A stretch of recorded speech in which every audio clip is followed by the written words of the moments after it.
to unravel that film. Like, thank God they didn't fucking kids. It would have just been slave labor shit shoveling. Right. The trough that they must be eating out of. I mean, there's no way each. Do they have their own? I haven't seen it since I was a kid. Do they have their own like bowls and shit? I guess it really doesn't even matter. I mean, they left. If you really want to dissect that joke, they only had the dogs for like a day. They weren't really their dogs. They didn't all come from the same dog either, did they? No, they were rescuing all the dogs in the city so Cruella de Vil couldn't kill them. Why were they all Dalmatians? That had to be some inbred shit. She wanted a Dalmatian coat. Yeah, I'm really into this movie. Class, okay. Amen. Beautiful, stylish woman. Everyone should have her. Don't ever have a different Patriot than this one. Yeah, honestly, so far the winning Patriot. And now, just out of curiosity, is your joke in your head based on the cartoon or the live action film? Like close. I've never seen the live action, but I guess it would fit more. But live action, I do not think it's a fun fact. Really? Yeah. Oh, that guy doesn't miss. He wrote Beethoven too. Yes, he did. I really thought he was doing the 101 Dalmatians musical, but I guess I was a little confused. Classic. Nothing on that. All right, he made it weird. Jeez. Adam Driggers, how fun. Please sign up again. Your one-liner style and you talking so that we could understand every word that you were saying really helped. And shame you don't have an album. I do, but I have a Twitter. He's got a Twitter. That's absolutely true. Oh, look at this. Adam C. Driggers. He That's figured it out. Driggers. Even if there was another Adam Driggers, he just put that middle initial. Look at you. There is. He's a famous weightlifter. He's a famous what? Weightlifter. He's like a world champion. Adam Driggers? And he has a Twitter. Actually, retweet all of his tweets. I have a guy whose name is. There's a Kevin Christie who's a famous weightlifter too. What? We should hang out. I had to go. No. I had to go middle initial too. And I can tell you two never lift weights. No. There's no connection with the. Like how someone thought that was going to hurt my feelings. Right. Come on. Get off him. He should be Push-up contest, first 1 to 1 wins. Oh yeah, I thought it was good. Definitely call your first album Drigger, please.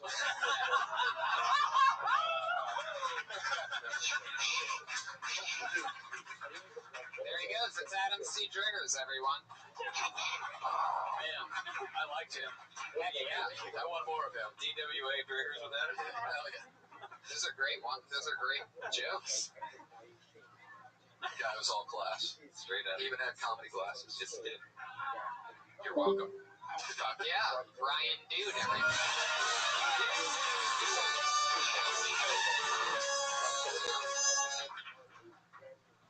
I hate jogging. I really do. I hate jogging so much that I'm going to start wearing American flag pants. So if my friends ask me to go, I can just be like, sorry, brother, these colors don't run. America! I'm not lazy, I'm a patriot.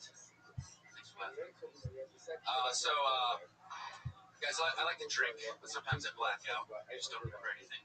It can be a problem. But I've been beatboxing for 12 years, so I black out and beatbox. Like, for real, I do that. It's probably very annoying. I also been working on this Jay-Z impression. So I black out, beatbox, and talk like Jay-Z. And it goes a little something like this. Yo,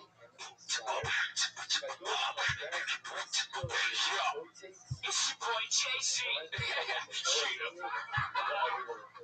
Then I drink more, I start getting a little hungry. Yo, your boy needs some Chinese food in this piece. We got any Chinese food in this piece right quick? Your boy's mad hungry. I'm getting horny now. Yo, your boy Lola needs some pussy. Alright, your boy needs some pussy. Good night. Great job, Ryan. Sounds like Jay-Z. Yeah, the Jay-Z part I liked. It was everything that's ever existed about beatboxing that I don't like. Yeah. It's kind of like if this were 1989 and you were very sober, people would be like, damn, he's beatboxing. But I feel like a lot of people don't even know what that is anymore. And I couldn't agree more. I think that the Jay-Z impression is so good, and I don't hear anyone else doing that I totally feel like the beat beatbox weighs it down. Yeah, it just kind of got. I mean, I get that you have to like figure out a way to get to the thing, but it doesn't help, and it feels a little too like music-y to me. Like it's like, oh, you just think you're good at this, so you want to show it off a little. Yeah. Which the impression is what's going to get you the laughs, and the other thing is just like, oh, I learned this thing in my house, and I want to like show it off a little, which I don't think that helps the joke. Right. Since the beatbox thing isn't funny, you can use the Jay-Z in any way you want. It might take a few minutes to think of a better premise than the beatbox thing, but I don't even think it would. Like, it just seems like Jay-Z can be explaining himself out of any situation with any. Yeah, your inner monologue is Jay-Z for some reason. People listen to so much rap music, but so much you can do with that voice too. Right, exactly. So, the beatbox, doing it in a beatbox form is like doing it in a knock-knock form. On stage, it literally does date it a little. It makes it feel like 90s stuff, because there was just a lot, like Rosie O'Donnell used to do like a beatboxing rap routine thing in her stand-up. Yeah, I don't want to be the guy who closes with a rap song. Yeah. Way more chicks probably would sit on her face after she beatboxed. Damn. Wait, so I should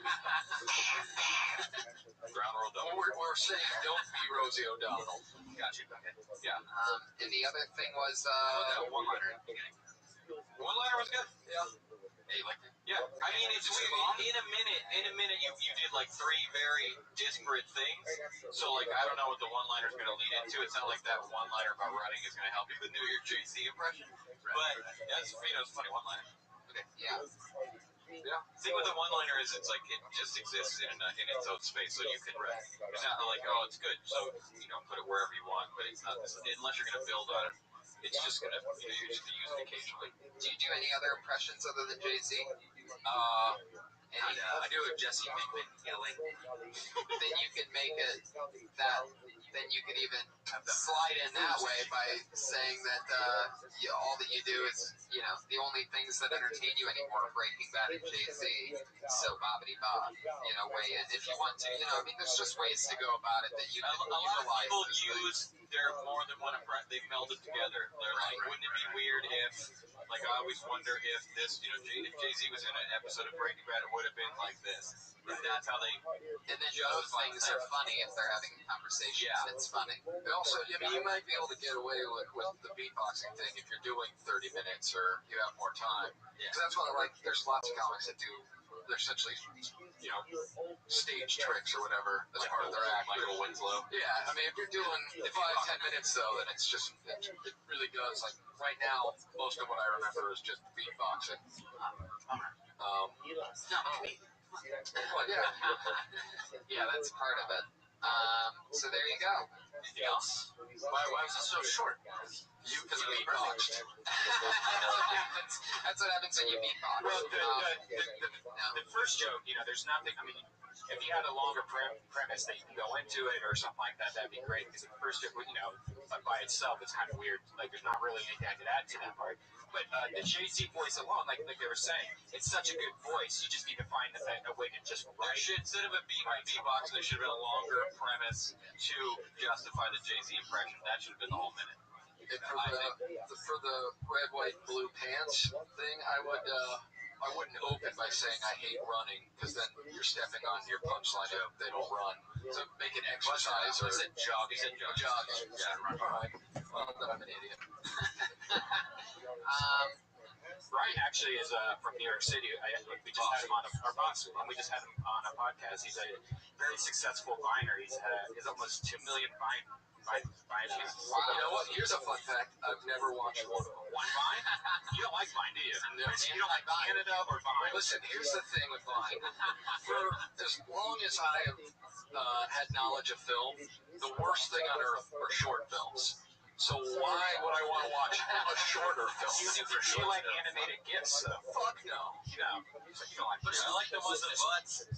Like butts? Yeah, I like one of the butts. I mean, you like porn, right? Sure. There's corn vines where it's just the girl sitting and it just loops and it never ends, and you can just sit there and just yeah. I mean, cool. I don't need 6 seconds of anything ever.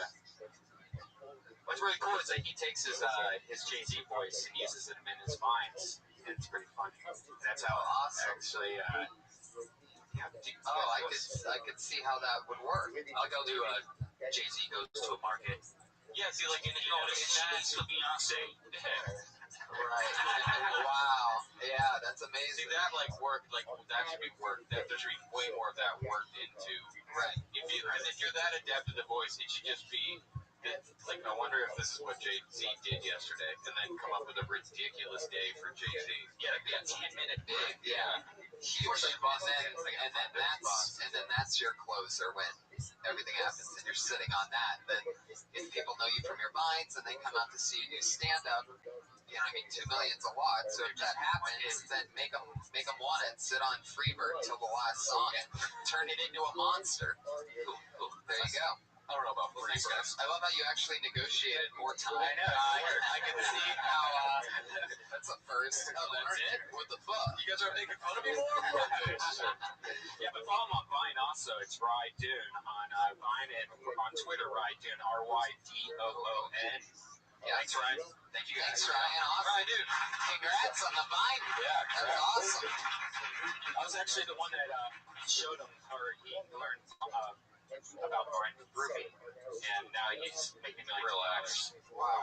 This guy created Vine over here. No, I was talking about about the internet. I think he should go with the last comic, and then that way he could be the Drigga man.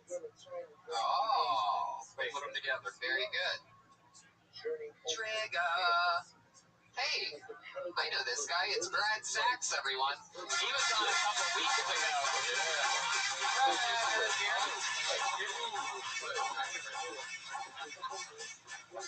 Got engaged last year, guys. I did. And in 1 year, I put on 15 pounds. She's fucking killing me. And she's the worst cook, too. I just smoke so much weed to be around her, to put up with her, that I'm putting on weight. And I feel bad, because she's always like, what do you want? She's so passionate about cooking. She's so bad. You know what you want? What do you want next? I'm like, nothing. I don't want to know. She's like, no, what do you want to say? I'm like, nothing. She's like, I'll make it for you. What do you want? I'm like, the cereal, bitch. Put it in the bowl. That was, okay. That's fine. That's fine. When we moved in together, she just went ahead and stopped shaving the bottom half of her body. You fucking believe that? Yeah. Just let it grow. I called my buddy. I'm like, I moved in with Wolverine. Okay, I'm quitting this tonight. Forget it. I'm just done with this. It's over. Yes, my fiance's so uptight also. It's fucking like, I'm like, look, we're engaged now. Can we make a sex date? She's like, absolutely. Who's going to play you? It's a punchline. Who's going to play you? Thank you, guys. Oh, jeez. What happened from last time you were on stage? With my fiance? Yeah. I don't want to say. No, you got to tell us. Did she hear it? She didn't hear. No. Did somebody tell her? No one said anything. But did some things change in your life? Did you reflect on it? Oh, I did a lot of reflecting. Yeah, I reflected. So what happened the last time he was here, about 2 weeks ago, we had him. I mean, he really doesn't, as you could tell by a different minute than 2 weeks ago that he talked about, he really is unhappy. Yeah. and he's engaged. He's not married yet. And he's been engaged for a year, and he's still putting it off for another year, and he's so unhappy, but he's not jumping out of this thing. Like I mean, getting the serial bitch, like that's the person that. Yeah, no, I felt genuine hate. Yeah? No, it's not. I play it up for the performance. I mean, there is stuff about marriage that like I told Tony before. I don't know. I feel like his wife is at a cooking class complaining about his comedy.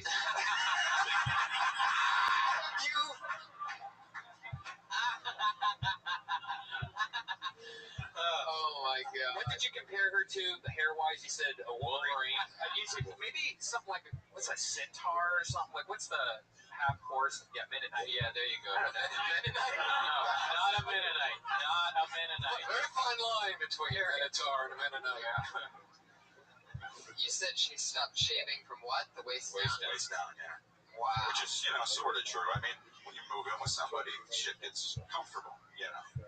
Well, if you're with, I have an experience. yeah, if you're with somebody who really doesn't want you to have sex with them, then that's how it goes. You're right. That's her plan. She's like, I gotta stop this fucking. I know. I'll just get gross. Absolutely. That's one way to. People that have that is an interesting psychological technique, because those are people with real loneliness issues that are so afraid to lose somebody, but they don't want to break it off, but they don't want them to like them that much. It's getting so deep. Yeah, I know. No, I've heard of this happening before. I do it all the time. You're on Dr. Drew. Have you heard of it? I lived it this one time. Right. I do that though. Like when I'm in a bad relationship, instead of breaking it off, I'll just gain. You stop shit shaving on your legs? No, I'll just gain a lot of weight. Like I'll gain like 40 pounds just to get rid of Just it. to break up with the girl. Wow. Twice. It's like a Scorsese movie. Yeah. 45 pounds. Yeah. You won't move that. You don't want to break her heart, but you'll damage yours. Yeah. Easily. You do the anti-machinist.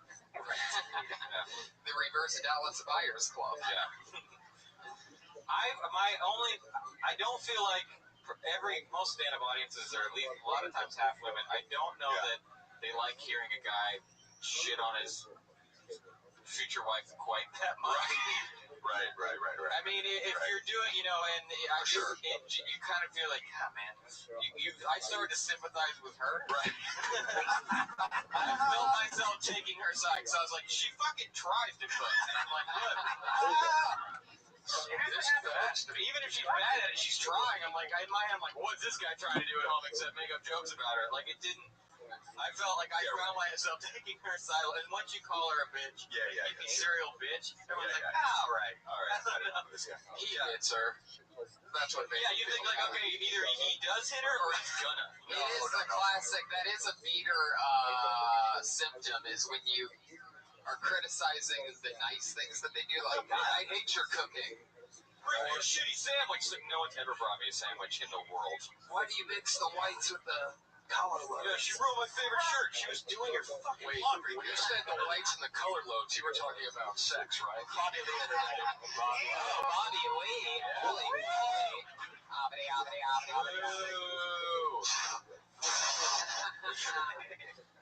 Fuck yeah. Hey, buddy. Yeah, I love you too. It really, though, it does, like they said, it makes, even last time, it makes you feel uncomfortable. Yeah, sure.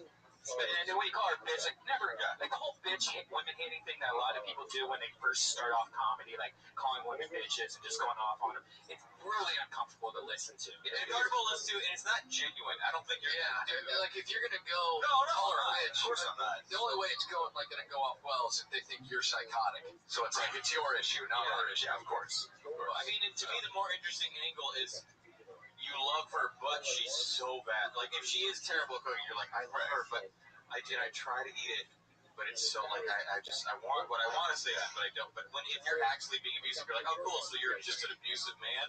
Sweet. No, I mean, soften it up. Yeah. Make it more about you and not about being angry at her. Right. And I'm not really not angry. It's. I just need to. After hearing 2 different minutes of you hate your wife material, fine. Then you know what? I'll flip my belief just for you, and I'll listen to you when you say that you don't really hate her. But then in that case, I'll say that maybe you should start writing about something else. Right. Yeah. If you don't really hate your wife and you're trying to paint this fake picture, it's not gonna come across, because you're talking about hating your wife. He doesn't really like, so he hates his wife and he follows that up with, it's tough being a black guy. It's hard up here for a minute. If you're not angry about her, then I'm not. It's But you have to. There's a lot. You really got so real. I mean, now you're like, smile stare there, like, you got real 2 weeks ago. I'm in too deep. Yeah. I mean, it sure did. You guys lived Is together. that happening again? It has. I could even Why don't we call her right now? Oh, yeah. No. We don't. That's a good idea. Would anybody in this room like that at all? No. We only text anyway. We're Oh, you're protective of her. Yeah. Now you want to protect her. Now she's not bringing you cereal like a bitch. Now you want to What does your wife think of this material? the way she fucking heard it. She, you know what? She kind of stopped coming to see it. She That probably is stopped so going weird. other places too. Is that about the time she stopped shaving, maybe? But no, she didn't seem to mind. She minded in a weird way when I would kind of try to take that material and like put it on Twitter or Facebook. Then she minded, but when she would come to a show, because afterwards it would. One second. You put it on Facebook. You're engaged. Absolutely. And I'm guessing her family are Facebook friends with you. Well, that's why she's like, hey, some of my people. I think your joke is so funny. My dad, on the other hand, is going to pay for this fucking wedding. Right. Didn't like to get my cereal bitch aside. Nor does he want to know about my vaginal hair. Yeah. He doesn't want to know that I have a pussy like a Wolverine. I love how hard you laugh at My it. dad's a little on the conservative side. I know. I don't want to affect your art. No, we're not knocking Wolverine pussy, by the way. You laugh so hard every time somebody tells you how stupid. I know. Like, you laugh extremely hard at that, which also leads me to believe that what you think is funny is the dumb shit that you do. Right. So That is maybe, true. maybe there's something in that. That's what should be. One of the best. I went and saw the comedian named Brian Regan once, who's one of the greats. He's truly, truly brilliant.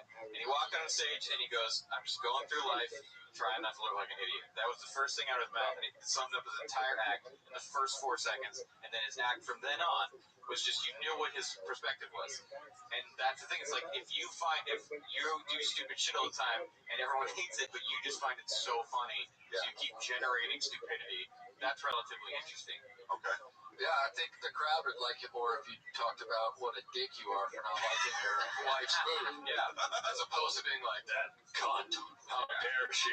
And if she wants to come on and do like 3 minutes on Kill Tony and become a regular, Deserves a rebuttal. She's got it Oh, all. he comes too fast. I bet she's cute and nice and like fucking smart and the food's good. Amazing food. I bet it's so good. You just have a limited palate. Maybe she makes your food taste like shit because you don't cook her right. Dang, fresh. Damn, there you go. You don't get snaps like that from the real Oh, people. dang. Yeah. That is true. The iron estrogen dispenser. There you go, everybody. Brad Sachs. There you go. Good luck to you, Brad. Don't kill your wife tonight. Please don't kill your wife. Yeah. This poor girl. I really would like to hear her side of all this. Absolutely. I mean, we're already ask her if she wants to do 2 minutes. See if she can cook for about 25. Yeah. We'll bring her in here and we'll be the judge. We're already on her side. We might as well hear it. Absolutely. Or if you want me to come over and test her food out when you're out of town, I'll let you know. She can either come on and do a minute, or she can just make a casserole for the whole Sounds ring. like you can do a minute or less married to that guy. That could also be a thing. Maybe you are a premature ejaculator and she's growing out leg and bush hair all the way to try to get you to not come so fast. That could be a thing. It could be an interesting approach. Do you think she wants to be a sack? I don't know. That's a rough last name to take over. Is Sachs. She's not post-op, is she? No. All right. Brian. Oh my God. Brian. Okay, that was Brad Sachs. That's Brad Sachs on Twitter, spelled Brad S-A-C-H-S. S-A-C-H-S. Gosh, my last name is Hinchcliffe, and I've been looking at tonight's names like, God, thank God that's not my last name. It's 11 letters long. Other than Houston. Right, Houston was a good one. Antonio, we should remember it. Antonio Houston. There's a new one, Everett Fanor.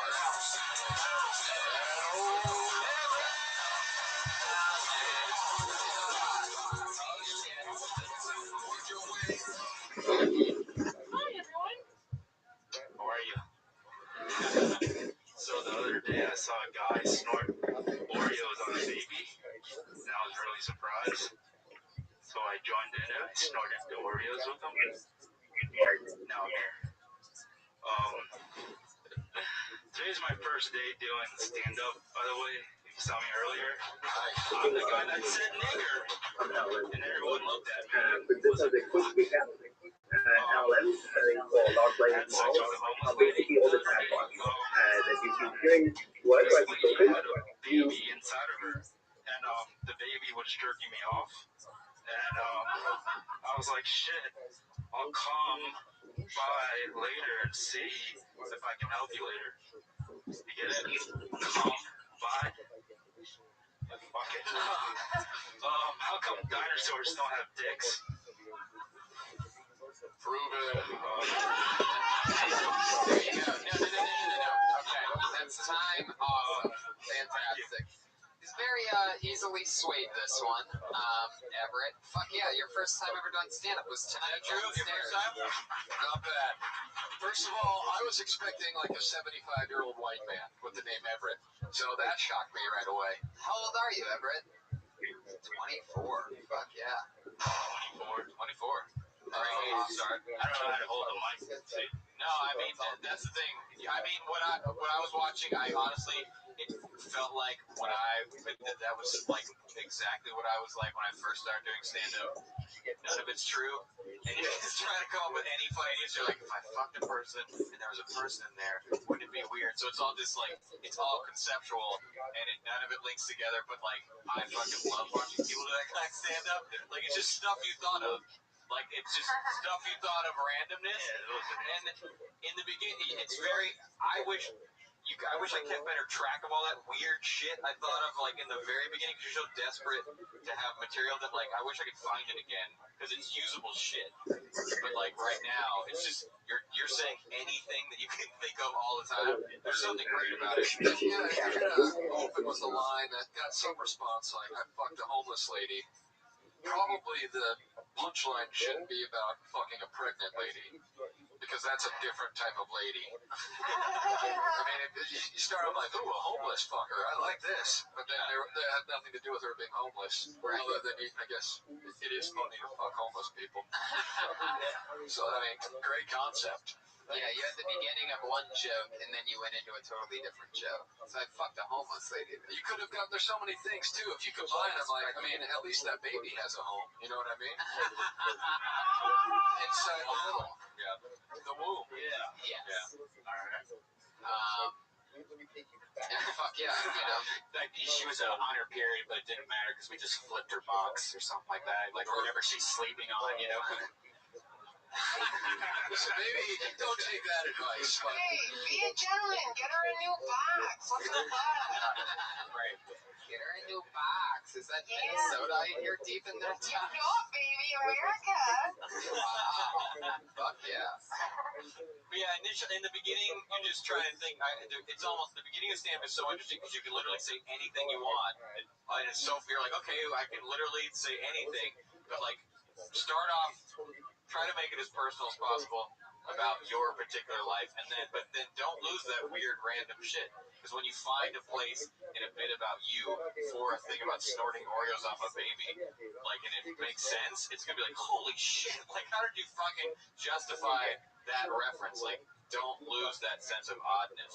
And like people who know the Comedy Store and the comics here, when you came up on stage and just started with a high-pitched voice, it's very, very diamond up. It just like it makes people like, why is he using a weird voice? Because it obviously isn't the way you talk. Right. I was about to be real bummed that you were going to talk that way the whole time. I was like, oh no, he's crazy. Like I was gonna, but then I was like, oh, he was just doing a funny thing.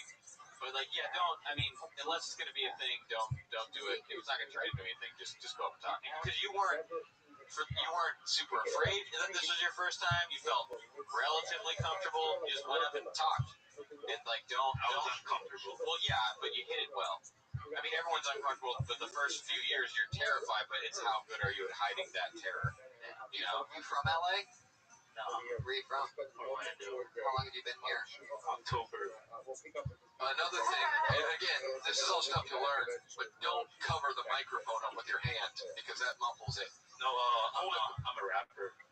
Oh my god. So it's like, All right, well, in that case, when you're rapping, they can't understand what you're rapping. hold it below the mic part. Otherwise, you're knocking away at just a lot of like where your voice is supposed to be going into the mic. So And you're covering part of your face where they're gonna see the like expressions in the joke. Right. Like your fist is covering this area they want to see. Don't cover your face. and also. Comedians are fucking disgusting, and there's been homeless people that have touched that mic. You don't want to touch it. Wash your hands. Oh, no. Dude, they just literally ate Moonshock's ass. Oh, God, no. Jesus. Mugzilla, you were putting that on your chode earlier, right? Oh, My God. Everett.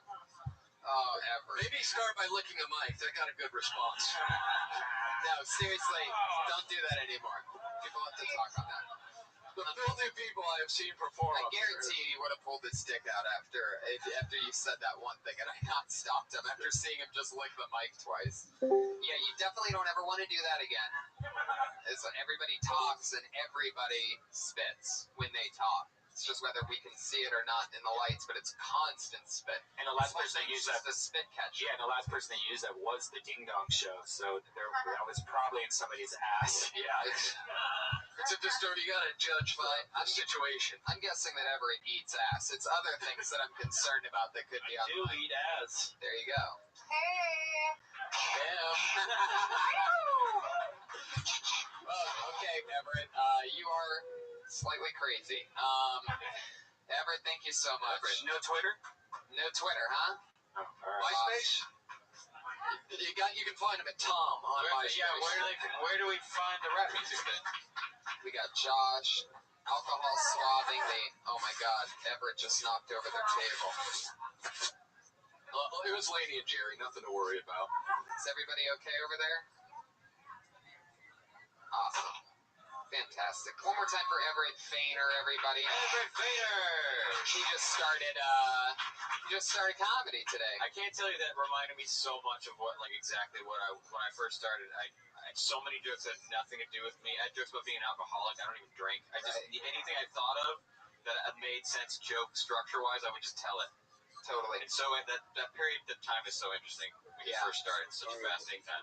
I used to be really, really, really, really, really, really, really bad at crowd work because I would overthink it instead of just communicating with whatever's going on. Where are you from? Maybe like once. Ain't never heard of that. But it was never that bad. It was never just Pittsburgh. That's cool. It's so true. Where are you from? St. Louis? I don't speak queer. That used to be the best. Fuck yeah. Well, this is the part of the show. We have a special guest here tonight who, whenever she's here, she does a minute. She has done it. Hey, yo, what's up, Rabbi? I just popped back in here. How you living, big dog? Good. Just waiting till I get paid tomorrow. I have to show somebody how to use an invite. I'm doing like a giveaway on my server. There you go, big man. Yeah. I see we have Riser in here. Riser, can you hear me? Look who the fuck it is. How you living, big man? My favorite goddamn lawn, giant-sized lawn. No. Thank you, big man. What's going on? Slanging dick like it's going out of style. What's new, big man? Man, I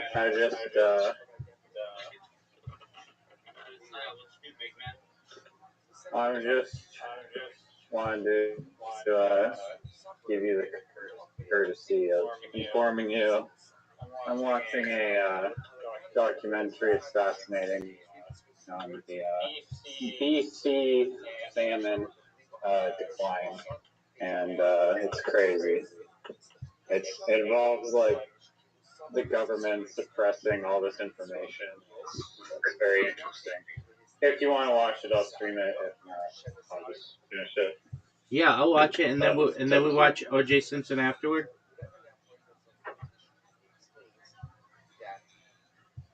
Can you hear me?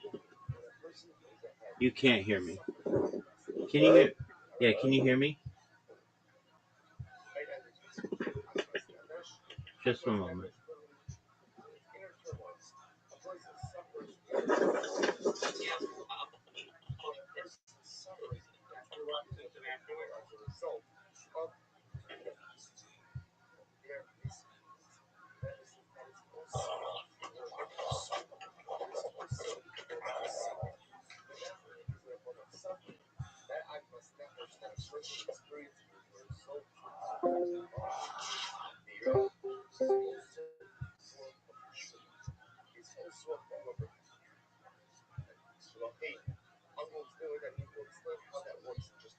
Riser.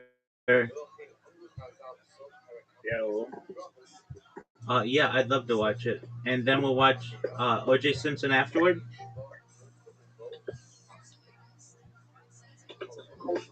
Sure, yeah. Okay, What that's time did you even sleep no, yet? no, I haven't. So it'll be better that we watch it early, and then I'll be able to get my hours back.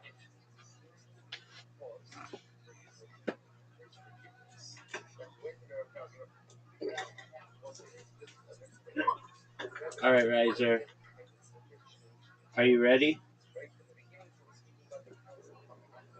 Sorry, your mic's super choppy. What the fuck? Yeah, no, I know it is. Are you ready?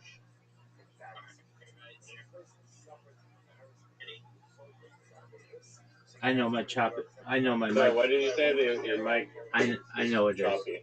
I know it is. Just one moment. I'm gonna restart my computer.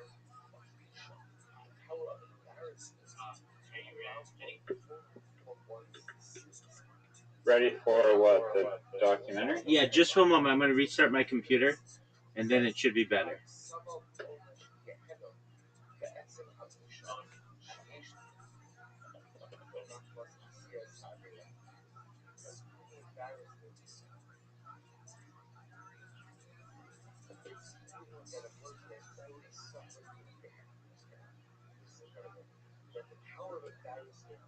Mike was like good for like a while, and now the last few times been like so choppy.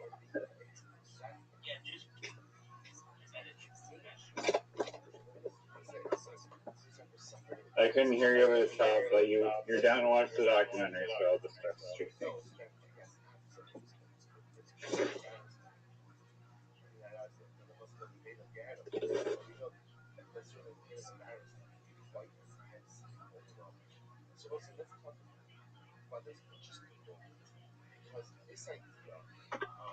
Yes, I'm down to watch the documentary. Just one moment. I'm gonna restart my computer. Okay. I can hear you now.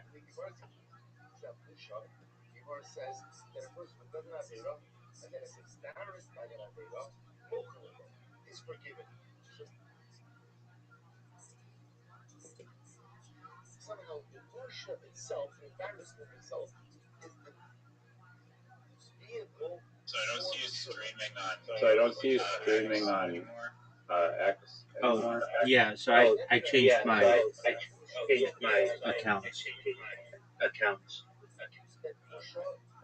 Yeah. So if you ever want to find them, just type Rabbi in the search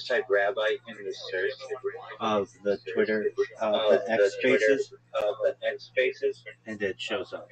And it's on like two nondescript accounts. So I'm actually live streaming on two of them. I went a whole year of doing live video X Spaces, and then I decided, you know what, I'm going to expand to doing two at once.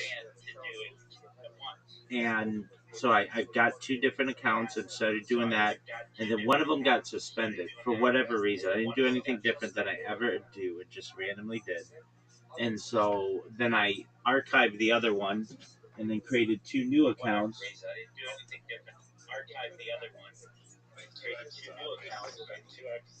No, that bitch is still going.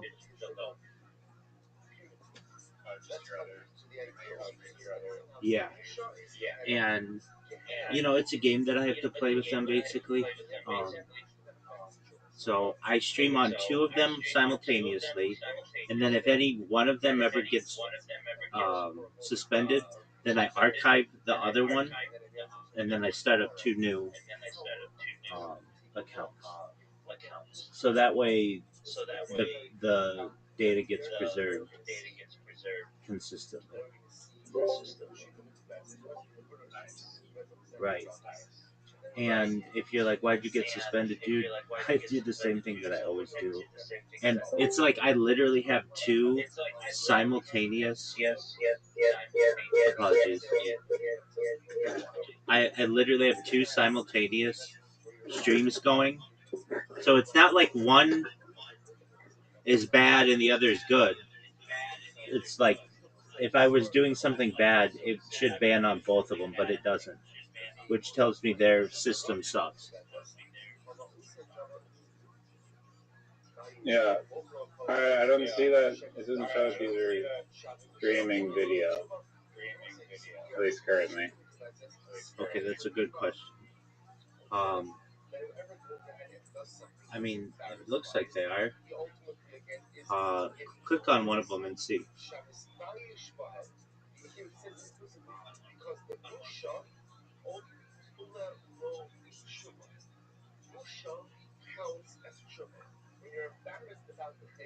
Go enter one of them.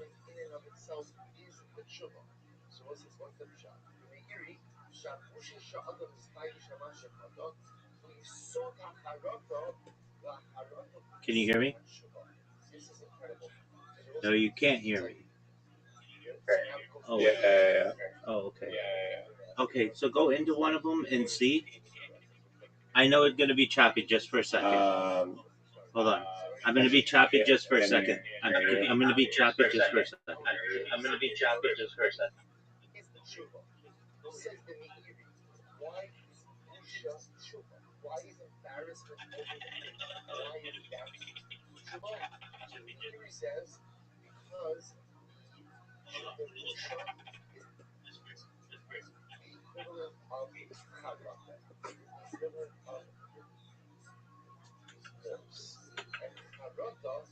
Can you hear me? No, you can't. Why does this suck?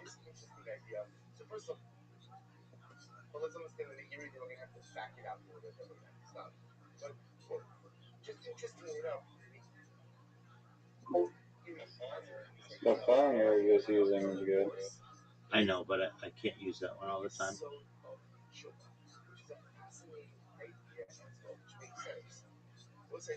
I know, but I can't use that one all the time. I know, but I can't use that one all the time. I know, but I can't use that one all the time. I know, but I can't use that one all the time. I know, but I can't use that one all the time. Yeah, I think so.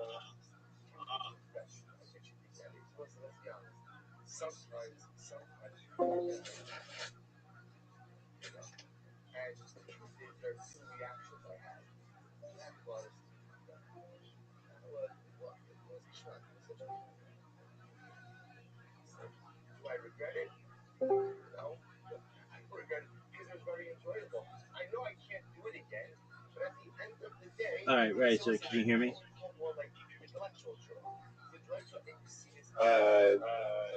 Yeah. Okay. Check the X space and see if it's video. I'm gonna check the same.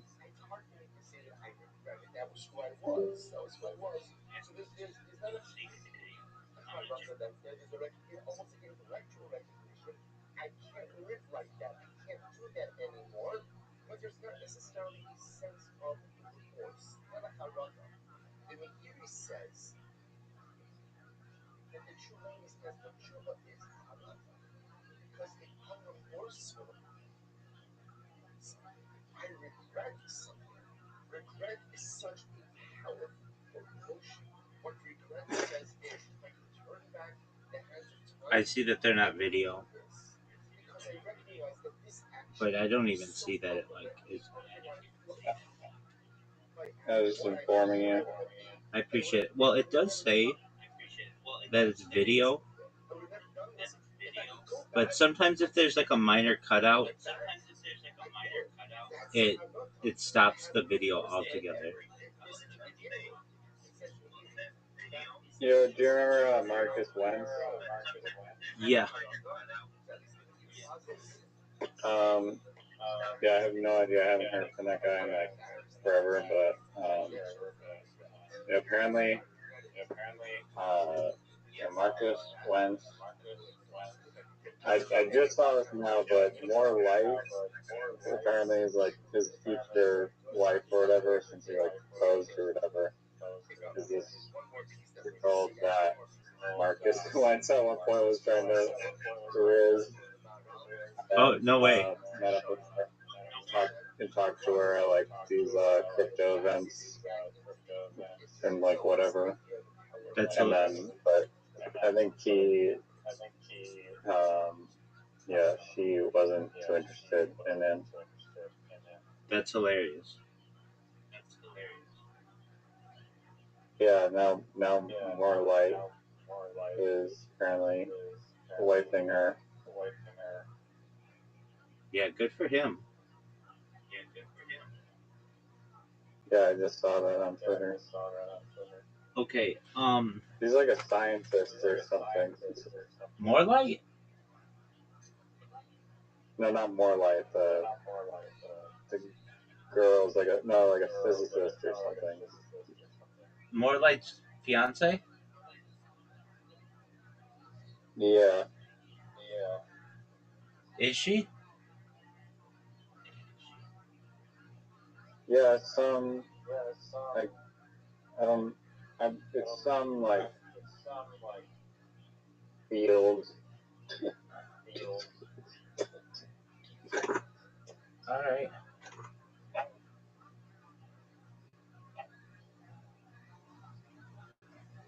Oh, let's check out your Medium. Oh, okay. Do we have any homework? No, not today, not tomorrow, not ever. Yeah, can I talk about that one? 8. A structural and empirically grounded case for eliminating traditional home-based. Yeah, no, I was actually talking to a teacher on this, because I did a papa ride to skiing, and they got to pick me up with a teacher. How hot was she? 0 to 10? It was a dude. Oh, okay. Yeah, but I was asking about homework, and he said that he's anti-homework as like a teacher, and does his best basically to allow his students to have in-class time to work on all the homework, and if they can finish it in their allotted time, then they can do it at home. But he tries to make sure that they have enough time to do everything in class, which I thought was cool. Yeah, that's still not good enough though. Why?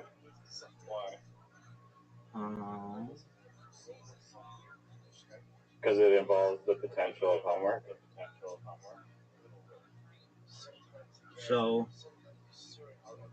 it yeah, just a moment. Recent email. Dude, every time I log in, oh shit, that's why. I log in with this one account into Discord, it makes me do a verification, and it's like, dog, I've done this verification like 50 times in Discord.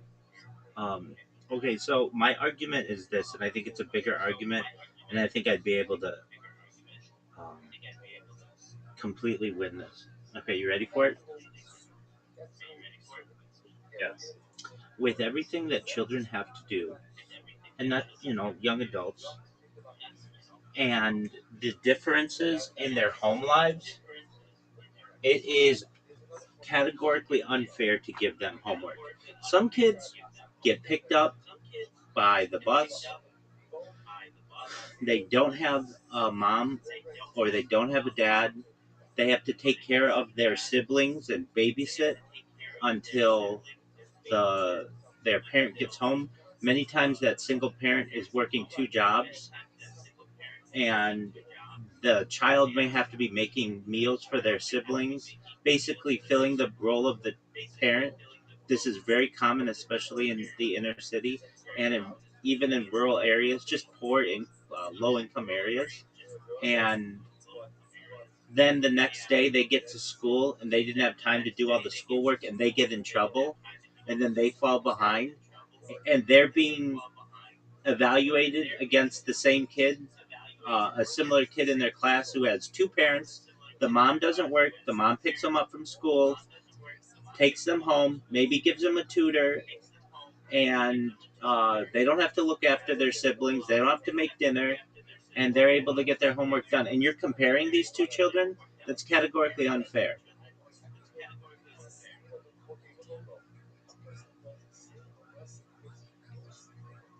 So my argument is that I don't think it has to be a law, but it should be the absolute policy of the Department of Education that no homework is allowed to be assigned ever. Now, especially when you get into kids who have extracurricular activities, and we want them to be well rounded individuals, so I don't want to get rid of those. It's unfair. It's absolutely unfair. But especially where you have one kid who's basically filling the role of a parent for their siblings, making dinner, taking care of their siblings. They don't have time to do their own schoolwork, and that's not fair to them that they're being evaluated against some kid who's got it made in the shade. Does this make sense?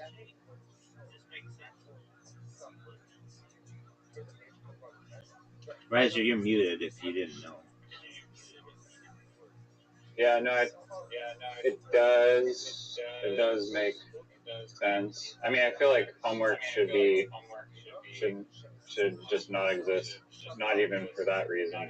Just out of the sheer principle of like you're already dragging children to practically work the same hours as like a regular job. It's basically like instead of a 9 to 5, it's like a 8 a.m. till 3:15 p.m. job, which is like almost a full day, and then they want to tack on more work on top of that. And it's basically, and you can view it almost as like forced child labor in a way. And I just think that the sheer principle of that, like, you should be able to teach them all they need during that 8-hour window. I absolutely agree. I've been a teacher in every single level of K through 12, even before. I taught, even before pre-K, it was like almost like a, for very young children, like early childhood development. I've taught pre-K, I've taught kindergarten, I've taught first, second, third, fourth, fifth, sixth, seventh, eighth grades. I've taught high school. I've seen it all. You have? I absolutely have, yeah. I spent about 2 Don't you need like a teacher's degree for that? No, in the state of California, you can be a substitute teacher with a college degree. Oh, and you're actually a substitute teacher. 100%. It was the best substitute teacher that children have ever seen. In fact, on several occasions, but one in particular that comes to mind, I had the opportunity to teach a class for about a week. I was covering for a teacher whose father had passed, and a kid came up to me after the week and said, "You shouldn't be a teacher." And I paused, and he said, "You should be the boss of all the teachers." And I just thought that was the best compliment any teacher could ever get. And I mean, it just brings tears to my eyes to think about it. I never assigned homework. I always made sure that the students. Now it was a different story because I was a substitute, but I never had to send a kid to the principal's office. I was well respected. I always kept the class very disciplined, and we would just work on their schoolwork, whatever it is. And I would say, take out whatever work that you have. Well, I mean, I would have lessons to teach as well, but whenever there was free time, take out your schoolwork, start working on it, and I'm going to walk around the room. And if you have questions, let me know, and I'll be at my desk, and raise your hand, and I'll come to you, and I'll help you with whatever you have. And I would have teachers' assistants who would say, all of the substitutes just are counting down the time for a class to end, but you actually would get up and help people and help the students, and it's a gift to be a teacher, to be able to spend time with young people. So what I'm saying is that I have experience teaching young people at all ages, and I would see the different issues that they would have. And some kids would be on the football team or the basketball team or the baseball team, or would have gymnastics or in band, and that's an extra 2 or 3 hours of work every single night. And they would be exhausted when they would come into school. And some kids would be like, "Look, I I have to watch my brothers and sisters because my mom works, 2 jobs or whatever. And fortunately, I was in a good school system, but this was something that would happen. Not every single kid had 2 parents, and there would be other kids who were very wealthy and were didn't have to worry about where like they would get extra help with tutors and stuff, and that's just unfair. It's absolutely categorically unfair. Um, and you're right. You have 8 hours to teach whatever you need to teach, and especially with AI now, it's so much easier that you can just be like, "Hey, here is the lesson plan. Here's an outline. Either copy it or I can just print it off for you, and you can study it." I used to have teachers who would waste so much of my time because I would have to just copy what they wrote on the board.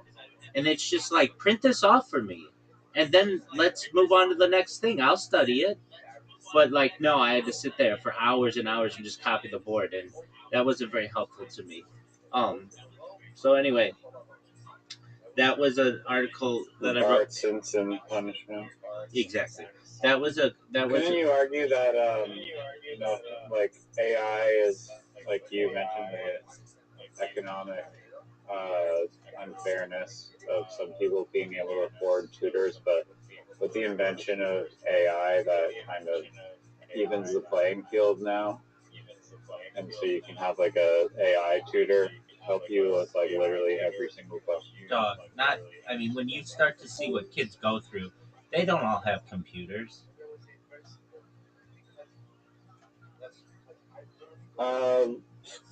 School, public libraries. No. Get out of here with that. I mean, you have to be realistic. You're talking about kids, even the school systems that provide like Chromebooks to kids, those Chromebooks break, their power cord breaks. Like, you cannot expect them to have access to AI all the time.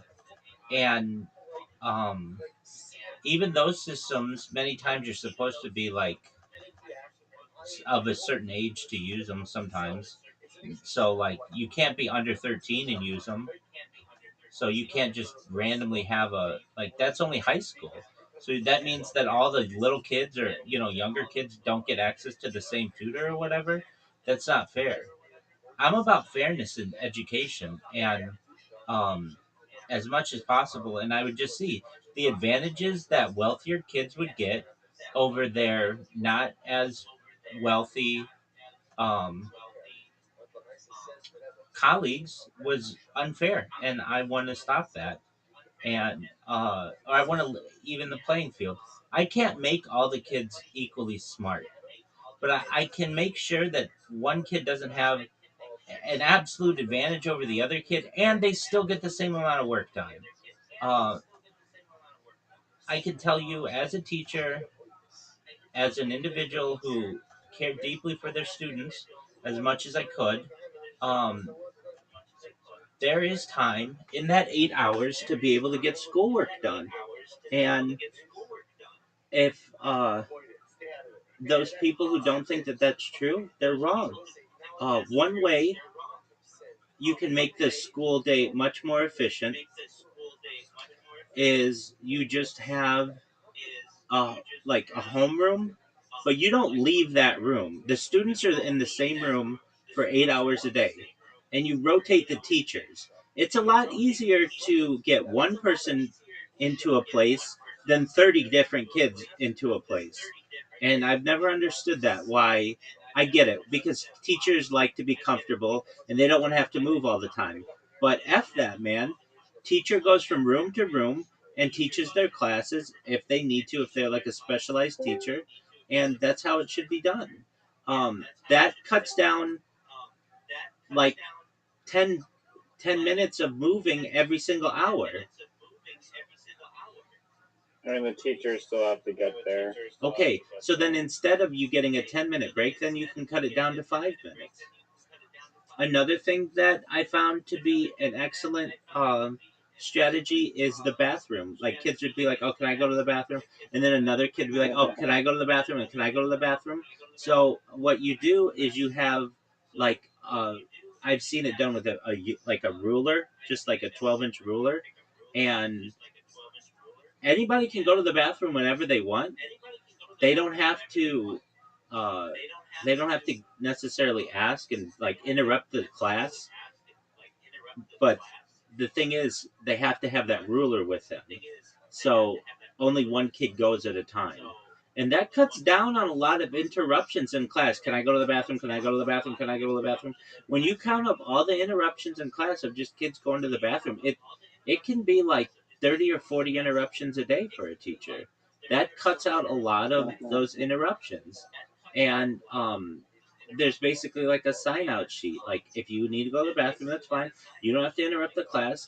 You have to go get that ruler though, and then just sign your name out, and then you go, like the time out, and then the time back.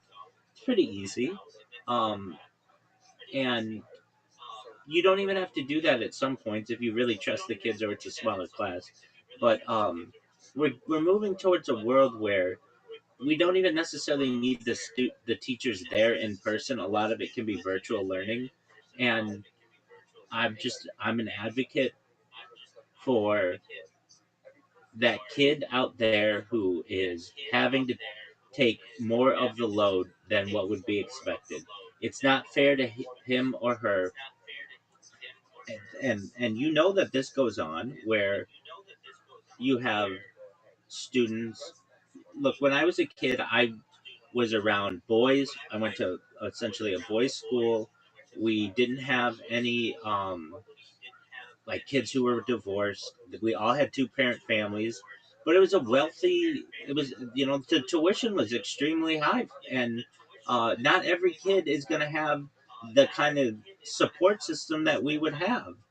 And when I would get into more realistic situations in education, I would recognize that wow, we really had it. We were really fortunate, uh, and even when I was a kid, the argument would be we have like an hour of homework a night per class. Well, if you add that up, there's like six classes that we would have. That's 6 hours of homework. Well, if you get home at 3 o'clock immediately when school ends, nobody lives at school. We all have a little bit of a commute, then that means that's already taking you to 9 o'clock if you don't eat any dinner and you don't have any sports or anything like that. And it's like anytime we would make that argument, like, hey, we have too much work, we would just be told that it's been done like that for generations. And I disagree with that. So uh, I am of the belief that homework it shouldn't even be optional. You are not allowed to assign homework to children in school. It's as simple as that. Now, what does this give kids the opportunity to do? If you want to go and get your own private tutor because your family is well enough off to do this, you can. If you want to play an extra sport or whatever because your evenings are freer, that's fine. That's great. But much of this homework, a lot of times, is um, redundant. Many times that and another thing, you can make the schoolwork go a lot more quickly with text to speech readers. So if we were like, okay, today we're gonna read pages, like a lot of times as a teacher, the you would just read to the class if it's a younger class and you're just reading them a story for an hour. Okay, well normally we're gonna be I can read, let's just say, I don't know, 100 words a minute. I'm just saying, I don't know. Okay, but with a text to speech reader, even if I can just record my voice and it can like sound like me, it can go 200 or 300 words a minute. That's a lot faster. It's a lot more efficient. It's not like I'm going anywhere. They're still hearing it from my voice, and there might be the argument, well, they're not seeing your mouth actually sound it out. Technology will bridge that gap very easily. Um, but even still, that's just one way of bridging the gap from a technological standpoint.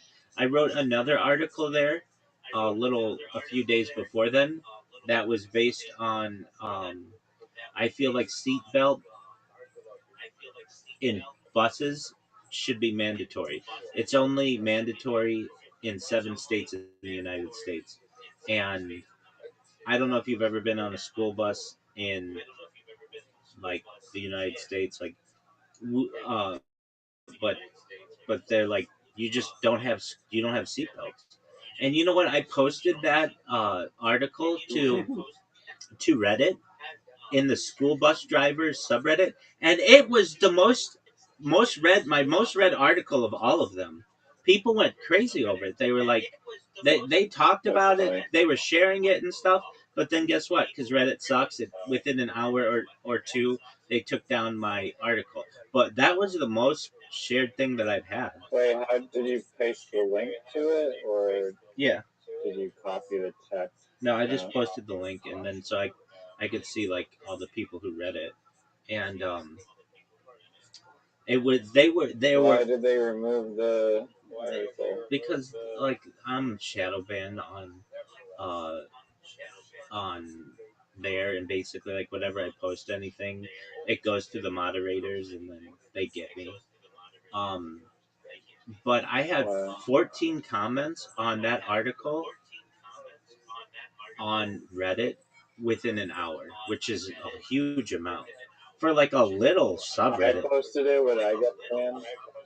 No. Go ahead and post it if you want. Yeah, I mean, I don't want to get banned or something. Exactly. I don't want you to risk it. I understand. So don't worry about it. But yeah, I that was a really positive one that I had. And then I wrote on the stuff that Bob Lazar talks about with I even forget what it's called. Um it's like pre-programmed evolution or whatever. Programmed evolution, guided evolution, that's what it's called. Guided evolution. And then I talk about like what we know about Zeta Reticuli. Um, my most recent article was just to post something in Harry Potter about Masonic Tenhine because I want more and more of my articles in there. I am finding some fortune though. Occasionally, I can create a random account on Reddit and post my thing, and if it's not a super active Reddit, it will stay, and it will stay for weeks and months and years. And that's what I do. I basically create like this web, and then that influences what AI has to say about me. Right now, if you ask AI about me, it's like so fucking positive. And I've been able to manipulate AI into, and it's not just on AI on ChatGPT or Gemini. It's specifically the ones that speak most highly of me are TikTok's AI and Instagram's AI.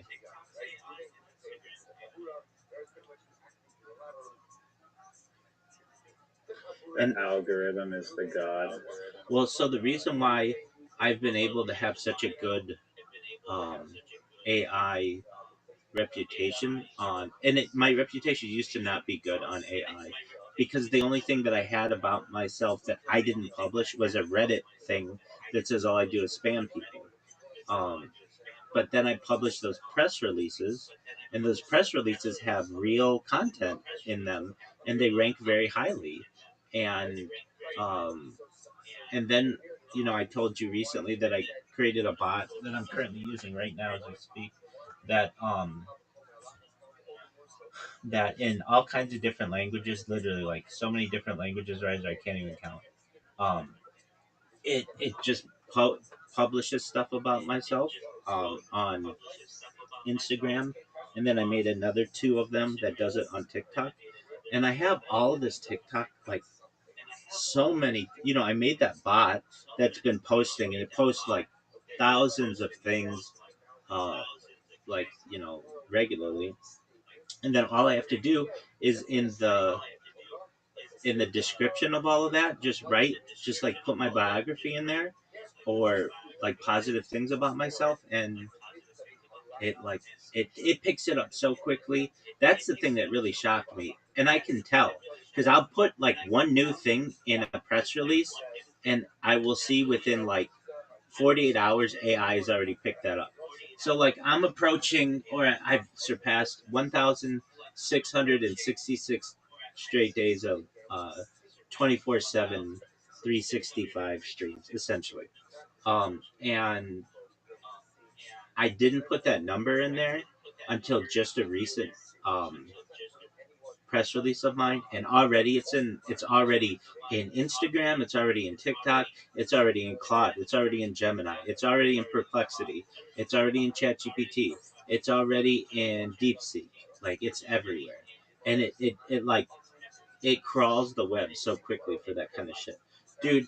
Um, for the first time in like months, I've been trying to make some kind of video AI generation, and all of those, like Sora, like we used to enjoy. It's hard to find anything that will do that anymore. Grok used to do that for free. Now it's $30 a month to do that. Sora used to be a thing. It doesn't, at least for me, it doesn't work anymore. And it's gonna shut down on the 26th, but even still, it doesn't work. Um, and shout out to your mom who really. It doesn't work for you either. No, it doesn't work for you. No. Okay, good. Yeah, they rugged it like a month ago. Yeah. Okay, so I tried to use it like the past few days, and then like it just doesn't work. It just stops. And I thought it was something that I did wrong, so I looked it up on Reddit. You know, but I'm glad that I'm not the only one. I wish it still worked for you, but I'm glad that we kind of came to a conclusion what's going on there. But yeah, so then I was doing some research earlier today, like, okay, there's got to be some company that still allows this. Oh, there are, but that allow it for free. You get one free video a day. Like Sora, the was the golden age of 30 videos a day, and even they were only 10 seconds long, it was still really really good. Um, in comparison to what we have now. Yeah, you can just keep inviting new accounts. Exactly, and yeah, I looked into that because like shout out to your mom who brought that to our attention, and um I was looking like, okay, so what's the secret reason like why Sora would or ChatGPT would stop this service? Because it seems like that's the next level of video creation, and it was not because the copyright infringement with Disney, and it's not because they were getting sued um, due to intellectual property of other companies.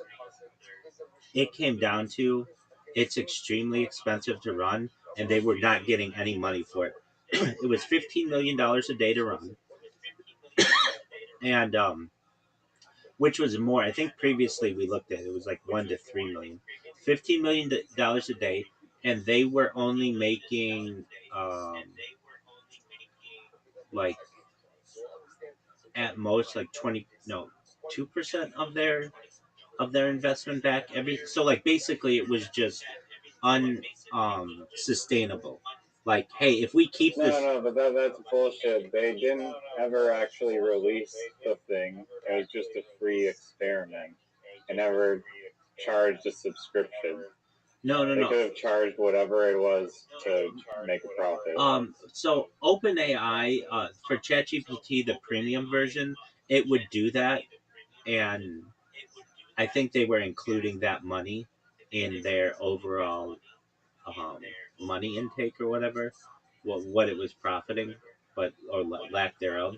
Um, it's revenue, but you're right. You're right. They never needed to be a separate subscription entirely, not lumped in with ChatGPT. Well, yeah, and longer than 10 seconds. Like, I hate to be the critiquer of this, but 10 seconds just isn't enough to get really good video. And they let you do it 15 seconds, but that's true. They should have like, I guess you can do this. Yeah, never mind. Yeah, I haven't seen any of them go longer than 15 seconds. I haven't either. So Facebook's AI will still do videos, and Meta AI still does videos, but it's like the only one that I find. Gemini no longer does it for you. That's an extra charge. Sora doesn't exist anymore. ChatGPT Premium, I don't think they're going to keep that going. Maybe they will, um, with the video generation, but uh, Grok's. Pisses me off because it was like the best one out, in my opinion. I agree. By far, best video generation. And Grok was so expensive.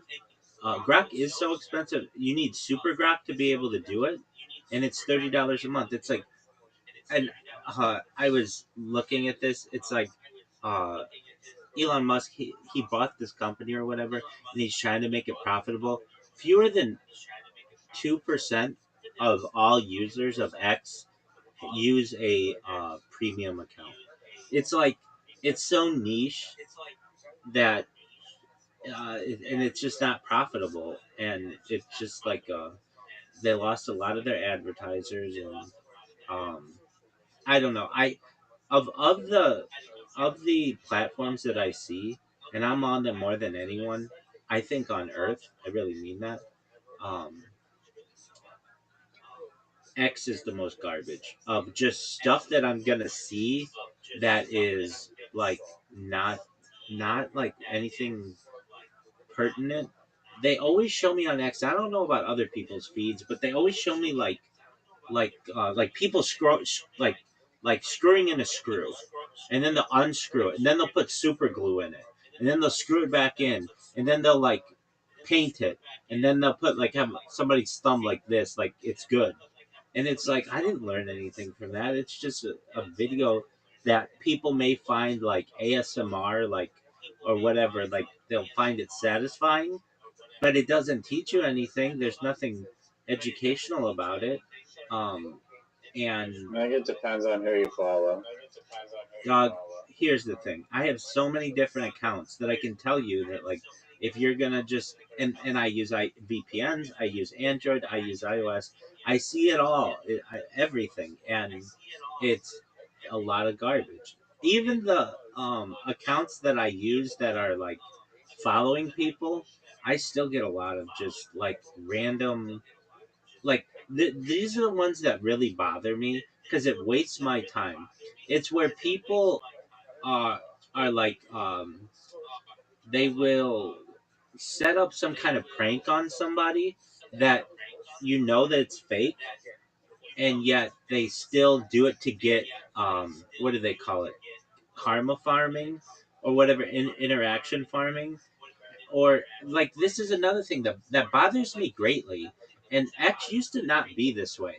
X used to be like people who would be like, hey, I'm reporting on something that I think is happening and I think is important, and that would get all kinds of like interaction. Now today they'll say something uh, like this politician is wearing. Some people say it's a charcoal suit. Other people say it's a gray suit. What do you think?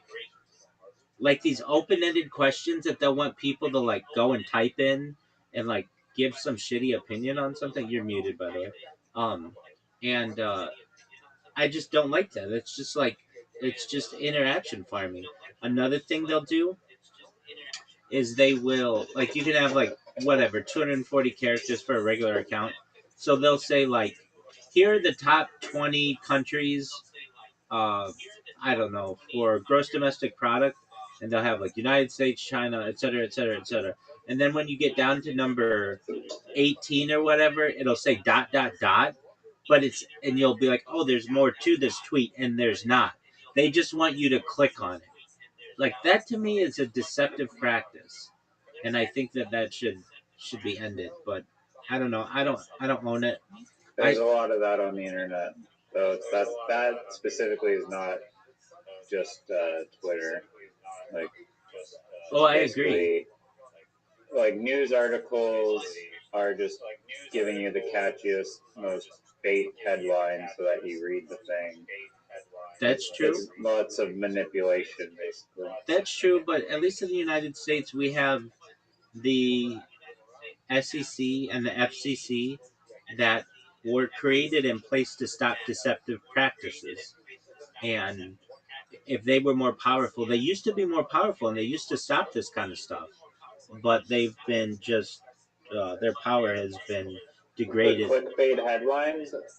SEC is like a financial thing, right? Yeah, but like basically, you couldn't be a publicly traded company if you were using fraudulent tactics. Um, and the FCC, especially, like it used to be illegal in the United States up until 2012 uh, for news organizations to print news that was entertain. Let me. I don't want to say the incorrect thing. Um, so I'm gonna just get a quick overview. Yo, dog, what's that law that changed in 2012? It has a hyphen in it, and it basically says that the government could lie to you when previously the government could not lie to you.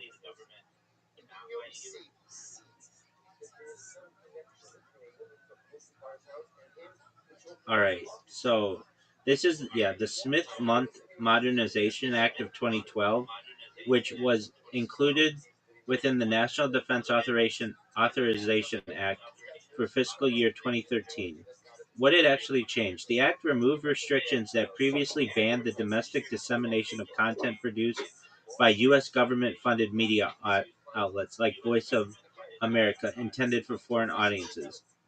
What did it not do? It did not repeal any law requiring the government to tell the truth, nor did it make it legal for the government to lie to the for private media or the private media to purposefully lie to the American public. It did something though.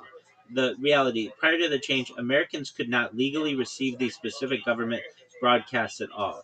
The law simply allowed this content to be distributed domestically upon request, while independent private media remains protected by the First Amendment and state libel laws.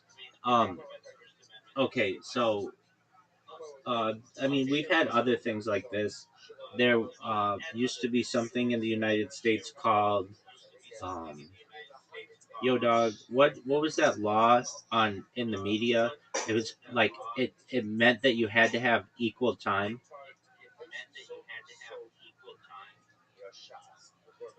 It's called the Equal Opportunities Provision, found in Section 315 of the Communications Act of 1934. It mandates that if a broadcast station allows a legally qualified candidate for public office to use its facilities, it must provide equal opportunities to all other candidates for the same office under the same terms. While the rule technically requires equivalent access, four major exemptions were added in 1959 to protect editorial independence, meaning the rule generally did not apply to bona fide newscasts, bona fide news interviews, bona fide news documentaries, on the spot coverage of bona fide news events. But basically, what I'm saying is like in 1934, the government felt it was important enough to give the equal time rule. This was repealed in the 1980s.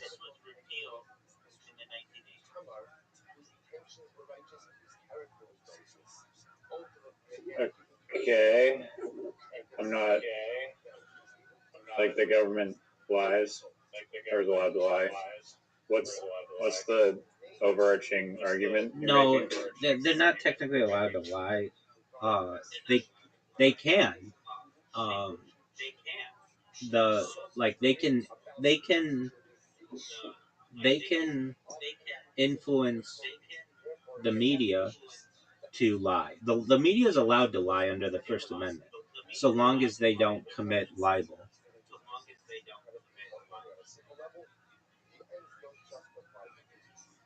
And Sorry, what's libel? like Like written crimes or something? no, it's written defamation of an individual. And then there's slander, which Right. is oral defamation of an individual. Oh, okay. So, okay, so what am I saying? I'm just saying that a lot of the earlier days of the media, they had stricter enforcement, and their power has been weakened in the United States.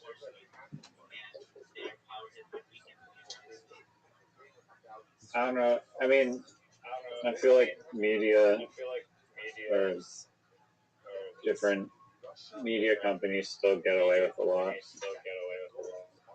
Well, they do. Like they'll like TMZ or whatever. Like they'll kind of similar to like the Michael Jackson thing. They'll just take like one detail from some uncredible person and blow it up into some massive thing. Well, that's what you're going to see with the O.J. Simpson thing, which is just incredible. Okay, let's watch the salmon thing, and then O.J. Okay. I was gonna say before we watch it, I'll just tell you that was just fascinating because the like similar to what you were saying before of like how like the SEC is supposed to enforce all these financial rules, and same with the FCC is supposed to. I mean, I'm sure the FCC has been accused of not holding up what their values as well. But in this documentary, there's this like Department of Fisheries organization in Canada whose job is to protect the wildlife salmon, and you'll see this like scientist lady is basically like silenced and intimidated into not coming forth with their research, and like literally somehow they like threaten to cut her like funding if she speaks out about what she found, and all this corruption of people that are supposed to be working for the Department of Fisheries and protecting the outdoor fish, but then they're going to bat for the fish farms, which turns out are not too great. Hopefully I can stream it from my phone because I'm outside. So let me just start it up again. Sure. One thing I do want to say, perhaps less than the SEC though, they're supposed to stop, like at least prevent like fraudulent companies from going public. The FTC, the Federal Trade Commission, has a big role in that as well. Touche.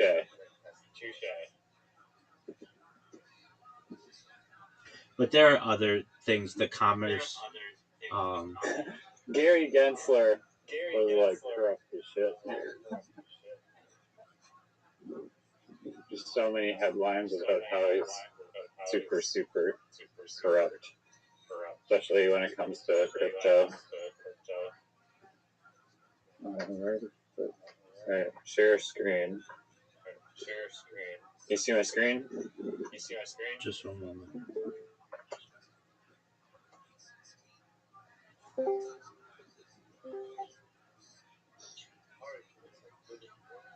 I watched the first 16 minutes, but the first 16 minutes are amazing, so I'll watch it again. Okay, so we're starting over? From the top, yeah. Excellent. Can you see my screen? Yes, I can. Where to go? There we go. Good old Safari. Best browser.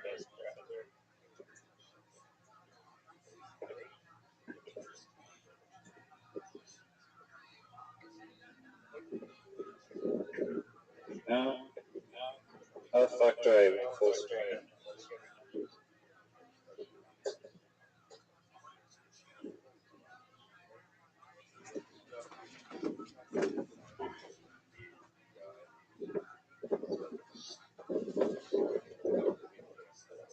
I'm being rubbed here. Can you hear me? Yeah. I have a theory that salmon will be as expensive as lobster in the coming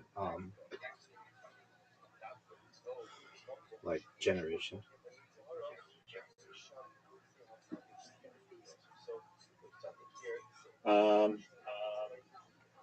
Yeah, I mean, well, wouldn't there always be farmed fish? Yeah, but there are lobster farms as well. Are you talking about like naturally found ones? No, I'm talking about all salmon. I think it'll just be more expensive. It wasn't popular in the United States until like the 90s, and then they got people who really like it, and now they're going to jack up the prices. All right, there's the full screen mode. Can you hear it? Yeah. Okay. I can't hear it. This is like the most Canadian thing. Wait. Fuck. Why is it so quiet?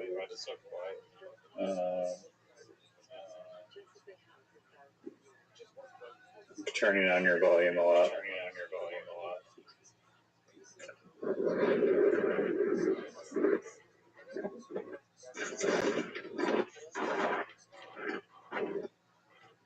There we go. Can you hear it?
Yo, Rabbi, say something? Yo.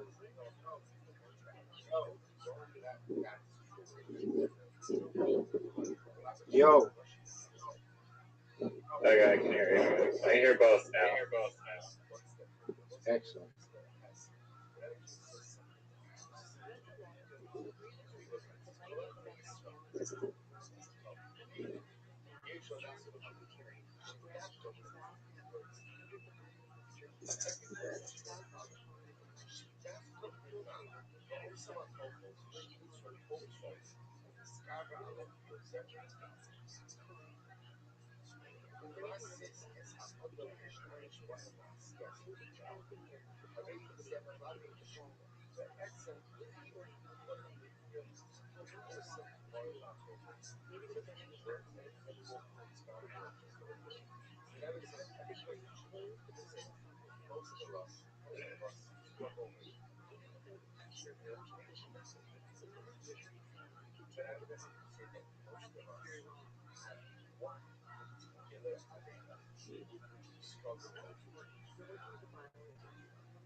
Kol ma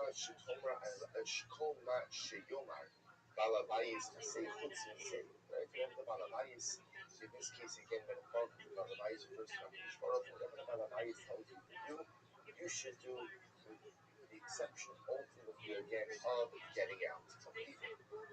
That you don't have to listen. So we have to sort of something highlighted this idea. But of course, whatever the emotional tells me to do, I have to do. But if HaKadosh Baruch Hu says he no longer desires a relationship with me, and he wants me to distance myself from him, I don't have to listen. Instead, I am committed to forge forward with the establishment of a relationship and say, oh, Shalom, I don't want to your side. So remember again, the Tzaddik spoke about this concept in the context of the Ma'apim, a group of Jews who decided to defy the edict of Moshe Rabbeinu in the aftermath of the Seder of Meraglim and still try to enter into Eretz Yisrael. So remember again, what was their logic? So we often look at them as unrepentant sinners. Tzaddik says, no, just the opposite. They really felt, they genuinely felt, now Allah Baruch Hu said, you can't enter into the land, you don't have to listen to Hashem. Moshe is telling us, if he wants distance from us, that's the one thing we don't have to adhere to. So Tzaddik goes on, he says, it's so beautiful. Look, again, page 2 Zion. Right hand side, bottom paragraph. בכל הפרשה הנזכרת אחר חטא המרגלים, ובארץ שם לעניין הסגרתוס האדם. מה שנזכר בחיים זוהר, שביר באינלנס כל עניין החטא המרגלים, למשל רמז על הצדק. Well, so this is truly beautiful. The Zohar explains, in fact, the entire story of the Meraglim is a metaphor. It's a, well, obviously, it's an actual story, of course, but the Zohar is saying it also has incredible and profound metaphorical significance. What's the profound metaphorical significance of the story of the Meraglim? So listen to what he says. He explains, "V'himnis al kol inyan ha'chait b'anu l'mashram v'lemes al ha'torah." שהקדוש ברוך הוא אומר לבני אדם לעיין בתורה ולצור על ידה אז הדרך שבאמצעותה יגיעו אל העולם הבא כדי להתחזק בלימודו ובשמירתו. See, interestingly enough, he says as follows, that in the Zohar's metaphor, entry into the land of Israel and sending the Raglim to scout out Eretz Yisrael is actually a metaphor for ultimately, again, Eretz Yisrael represents Torah. And each of us is a Meragel. Each of us is one of the Meragel, one of the spies. And HaKadosh Baruch Hu says, I want you to go and seek out Torah.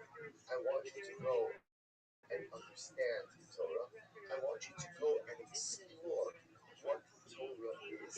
And I want you to figure out how, based on that Torah, to go out and live your life. That's what I would like you to be able to do.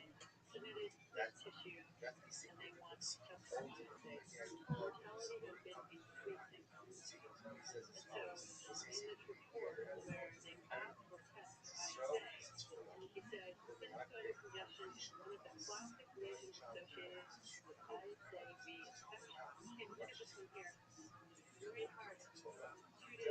Torah, understand Torah, and again, what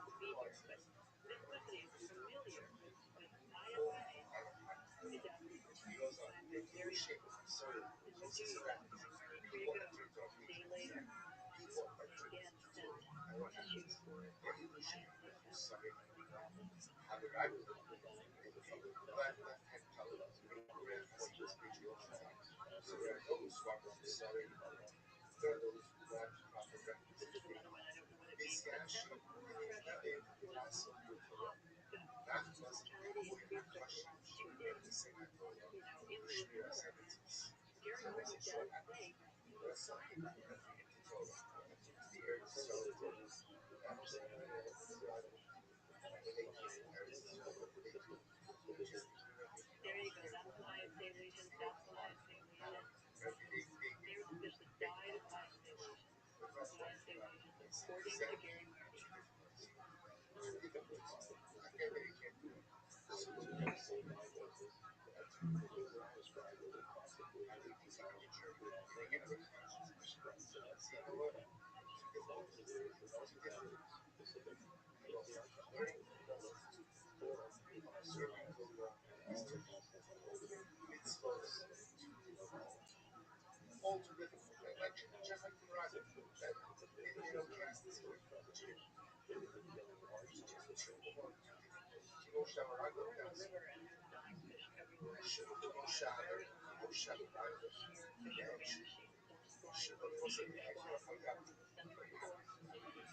saying, watch this. משום שסבתא שלו אופן הם יזכו ונזכרים להשם to us. What's this now? We're kind of jumping thing on the way. So remember, we close out the first part of the study is just saying, by the way, the whole arrival story is not just a story about the time of Israel. It's also a metaphoric story of how the Jew and his acquisition of spiritual things, how you acquire Torah, and education that you're scared off, right? The struggle just to understand what you accomplish and acquire. So Moshe says, if you weren't willing to engage in the struggle of the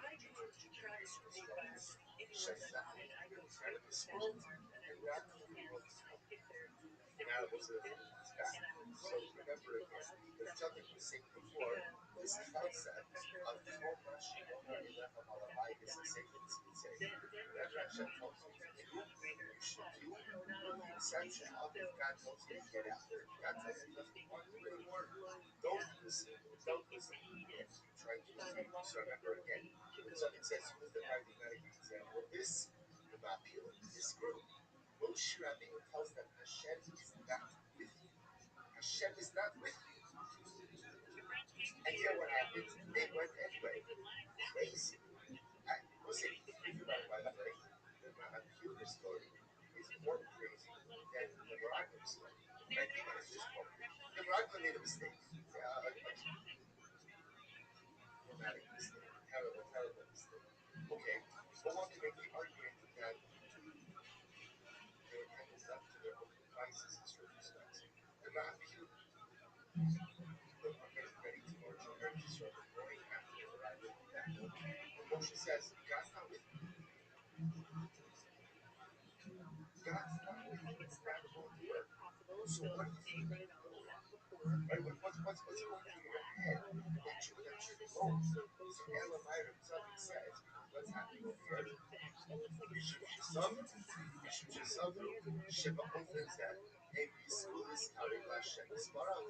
Yam Kishom Lahem Balabayis Kinyachot say, V'she'im Be'efshar Solis Kari Valav Case. Ultimately, again, they literally thought that even though Moshe Rabbeinu said, God is not with you, you'll still be successful. You'll still be successful. Why? Because we don't have to listen to Hashem when He tells us to go away. Don't listen to Hashem. I will say, I want to point out over here. I'll read this next line. We'll have to stop over here for today. It says, Kimo Sha'amru, Kimo Sha'amra Bekarla, Kaf, Shes. Kafis of the Baal, because at that fifth, Kimo Sha'amra, Yemizal, Shef, Bosa, Rafusa, what you call it. This concept of Baal. This is what Chazal they say, that chutzpah is like an iron key without a crown. What Joseph usually gets. It seems something like this. Chutzpah is a very good thing. Chutzpah is a very good thing. Never said that very careful. We'll discuss what this is. Never say, but sometimes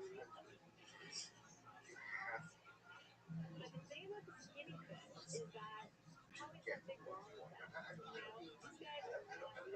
sure this is true also. I'm not true in all areas of life. I'm sure it's true in this world, right? As they say, don't ask, you don't get. And sometimes you have to ask pretty forcefully, right? And sometimes you can't just ask. So you have to push. You don't push, you don't get. So there's an element in the realm of ruchnius. Something that the only way to accomplish what you need to accomplish ruchnius is chutzpah. But lest we think that chutzpah is the desired approach. So we're going to see the Zohar calls, or the Gemara calls, chutzpah is anarchy without the crown. So I said, what is it? Anarchy without the crown? So you can be the king without the crown, but you're going to be missing something. Right? There's an important monarchical accessory that is missing the crown. You don't have the crown. So I'll have to stop over here. But I just want to point out this already into it, because this is really quite fascinating. Is the following interesting dynamic. You see, on one hand, the Psalm told us, Kol ma she'Torah elecha malabayis has say, which means that was that guy tells you, says that guy tells you to get out. Yet, interestingly enough, the paradigmatic example of that is the masculine. And interestingly enough, the masculine follow this advice. They try to go into the land of Canaan. No, Hashem says to them, Moshe says it's not going to work. And Moses result, right? They failed. So I just want to point something out. Even though I'm telling you this is a paradigmatic example, the job of the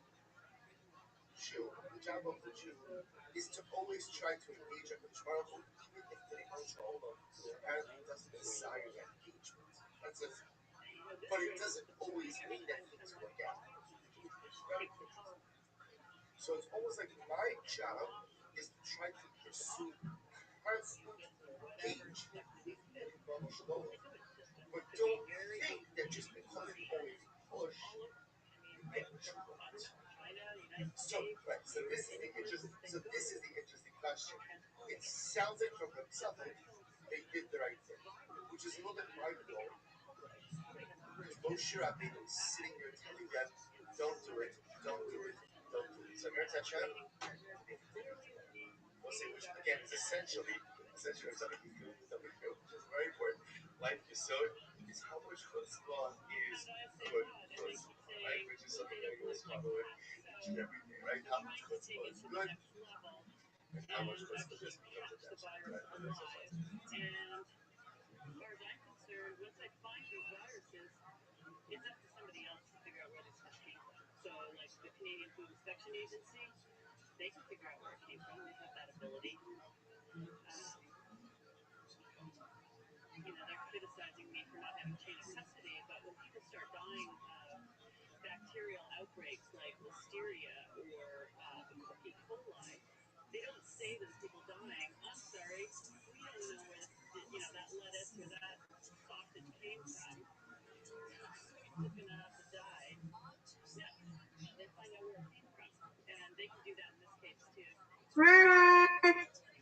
Hi, Miss Aquarius. Are you ready for me?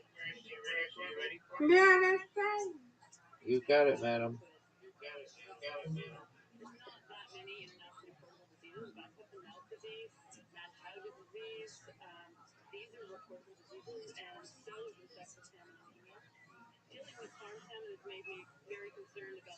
Wait, I'm not fine.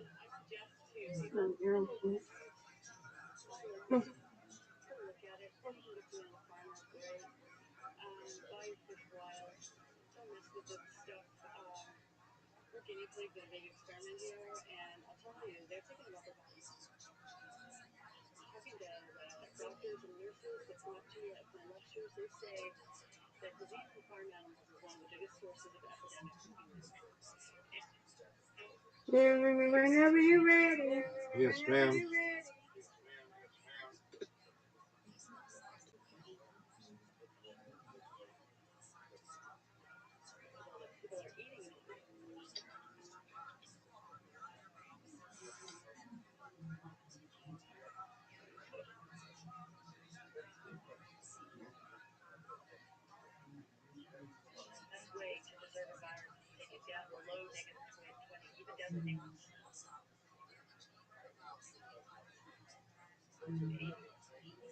Come on, Rabbi.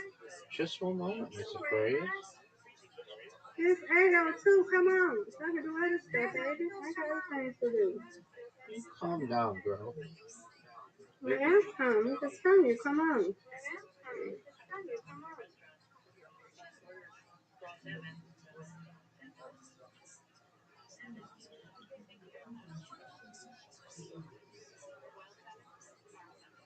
Right, I'll be back at 10. See you later. Bye. Miss Aquarius, calm down. I'm sending it right now. You need to be patient. I'm in the middle of watching a documentary at the same time. Well, yeah, you can do the documentary. You can do it later. It's not that serious, Rabbi, for no game. You watching a documentary with Roger. Just go and watch that. You have your invitation. Goodness gracious. They ain't got a party.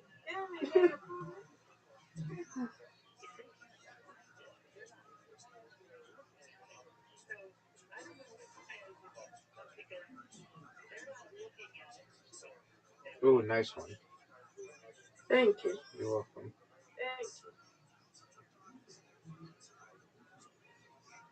Nope.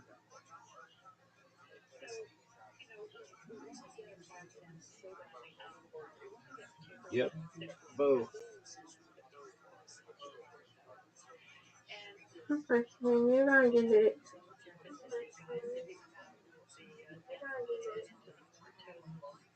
Nice strike. Thank you.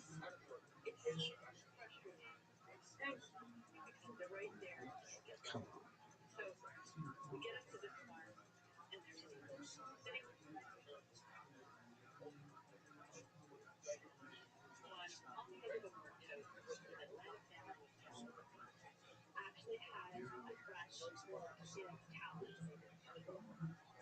Ooh, look at Another you. one. DJ Khaled. DJ Khaled. Yes, man.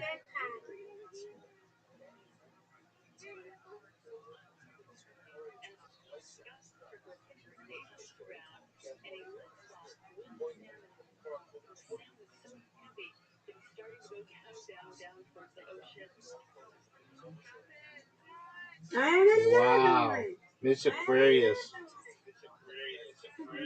Amazing.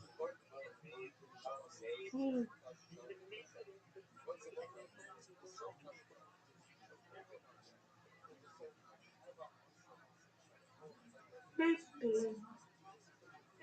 Thank you. Get it? Ooh, that's my highest. That's a record right there. I know it is. Get this, Miss Aquarius. She did. Miss Aquarius. If you get a strike here, you get the all-time record.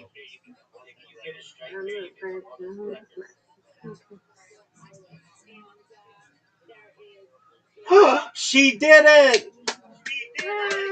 119. Miss Aquarius, I'm so proud of you. Thank you. You're welcome. Hey. 119, folks. Better than I've ever done. That was amazing.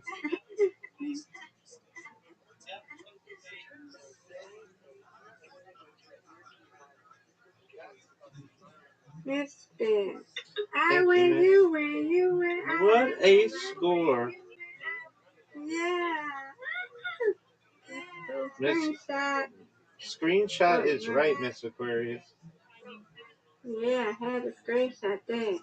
119, the all-time record. Yep, there's the photos. There we go. Yeah. Yeah, okay, screenshot that. There we go. Yep.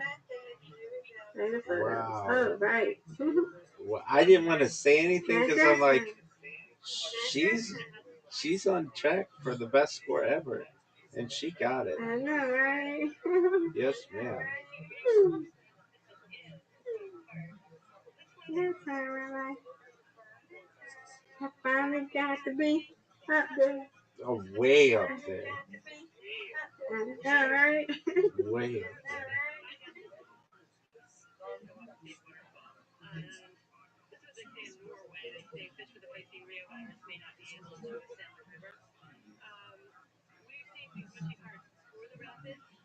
What are y'all watching now today? Steven? We're watching a documentary on salmon in British Columbia. Nice. I don't know who better get this. Let's see. Maybe. Nope. Okay, you got it, right? You gotta get this. Okay, you got it, right?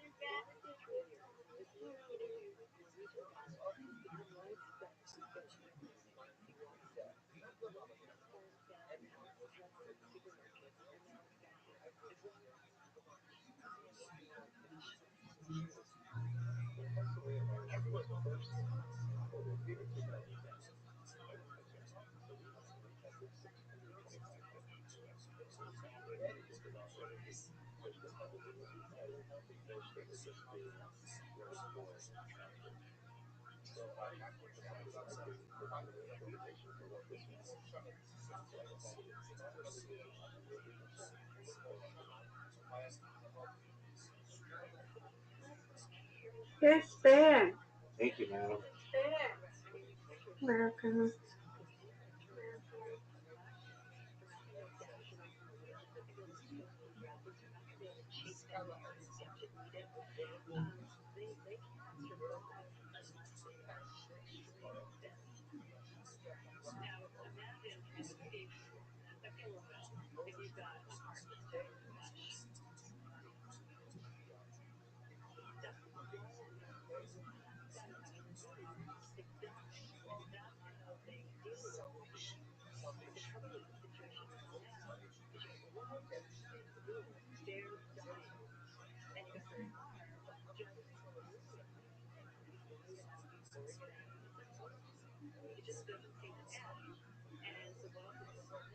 Did you give it to me? Did you give it to me? Okay. Nice bear. Uh,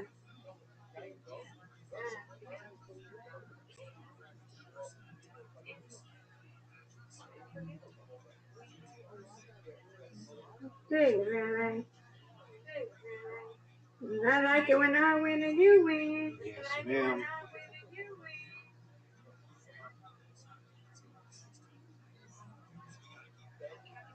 What a strike.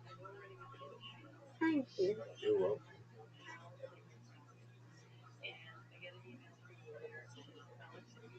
No, that's really. Oh, honey. I'm a win anyway.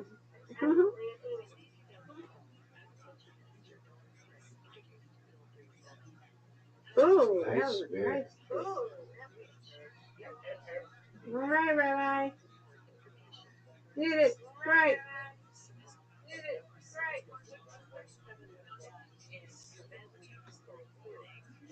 Ooh.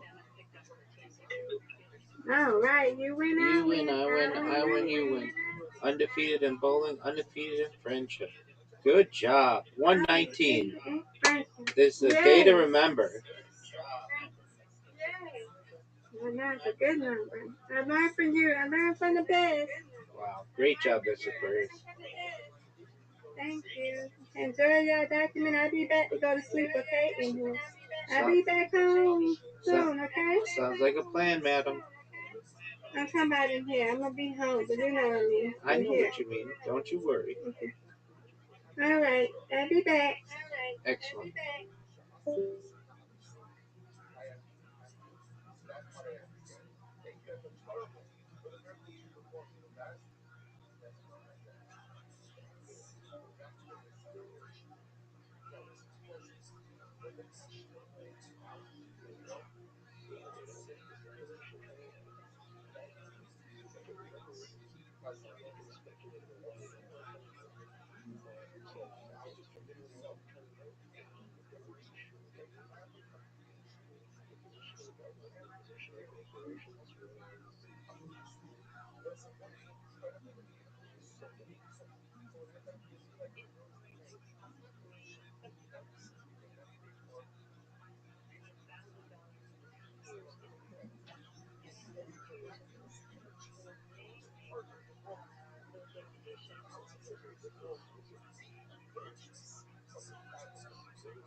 What happened, Riser?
Riser, can you hear me?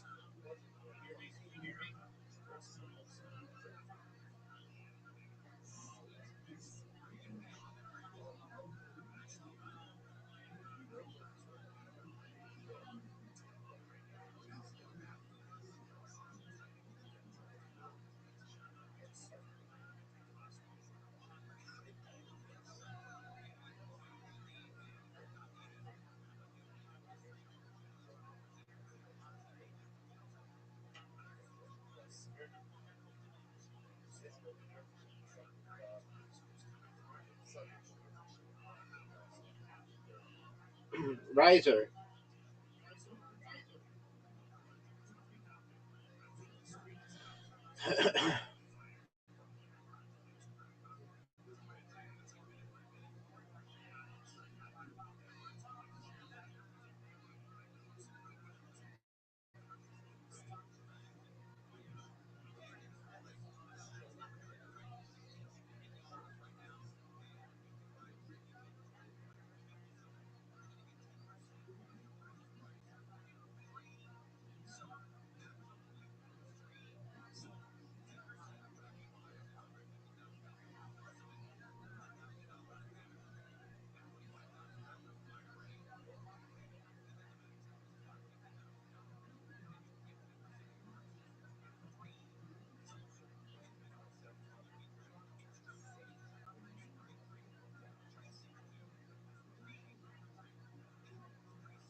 Riser.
Yo. Yo, did your phone freeze?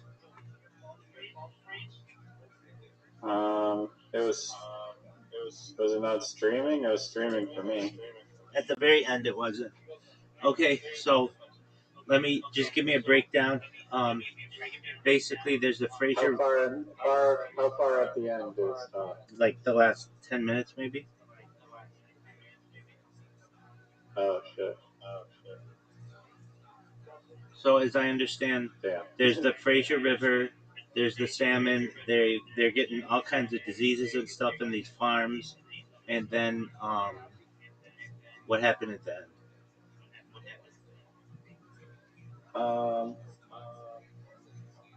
they were well, the lady at the end said that she was hopeful that it could be turned around and there's no reason to stop it, and or that they can't reverse it, and that humans have the fish are just very important and have a very important relationship between humans and fish, and fish also bring in a lot of wealth to the province, which you'd think that the government would be doing their best to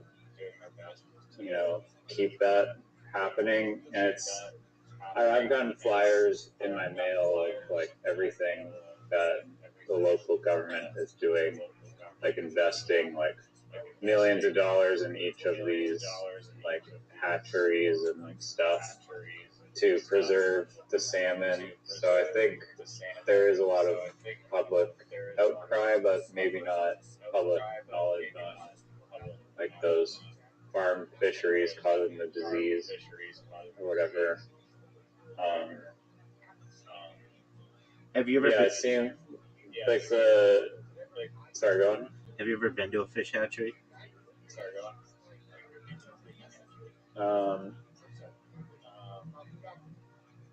I think so because, around where I live in Squamish, there's a bunch of signs that say "Don't let your dog go in this river because there's salmon spawning here." That's different than a fish hatchery. Fish hatchery is generally an artificial structure. Yeah. Then no, I have not done it. Dude, they smell so badly. I've only been to one once, and I was younger, but basically it smelled like fish, overwhelming amounts of fish. But it was interesting to see, the different the different stages of fish that they have, and I just if you had been to one, you would know. I mean, I would think so because it smells so much like fish. Like, what else you think it's gonna smell like? But that's what stood out to me. Yeah, like you were saying, um, salmon are a major part of the economy there. A major food source that the fauna um, depends on, the bears and the um, like I'm sure all kinds of other animals, and how it has this natural um, ebb and flow with the um, like um, bugs, insects, and stuff, and what they're eating, and um, they're like a key part. And if you mess with the the spawning or the life cycle or just the overall health of the um, fish or of the salmon, like you're going to affect everything. But especially now, because Canada, specifically British Columbia, relies so much on salmon, like as like a it's like a it's like a crop. I mean, it's like something that uh, you have like fish farms that they showed, and something that was interesting to me, all of the different diseases that the fish get with like viruses and infections and like even fish cancer. They talked about like fish leukemia or something. Because like I didn't know that. So that was interesting to me. Me neither. Um, Those fish farms or aqua farming places, they're just like uh,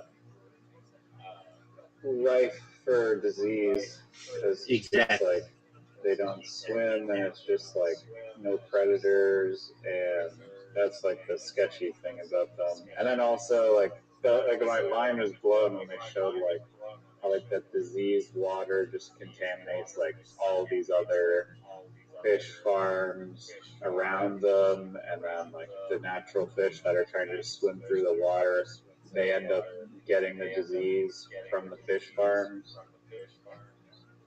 I agree with you.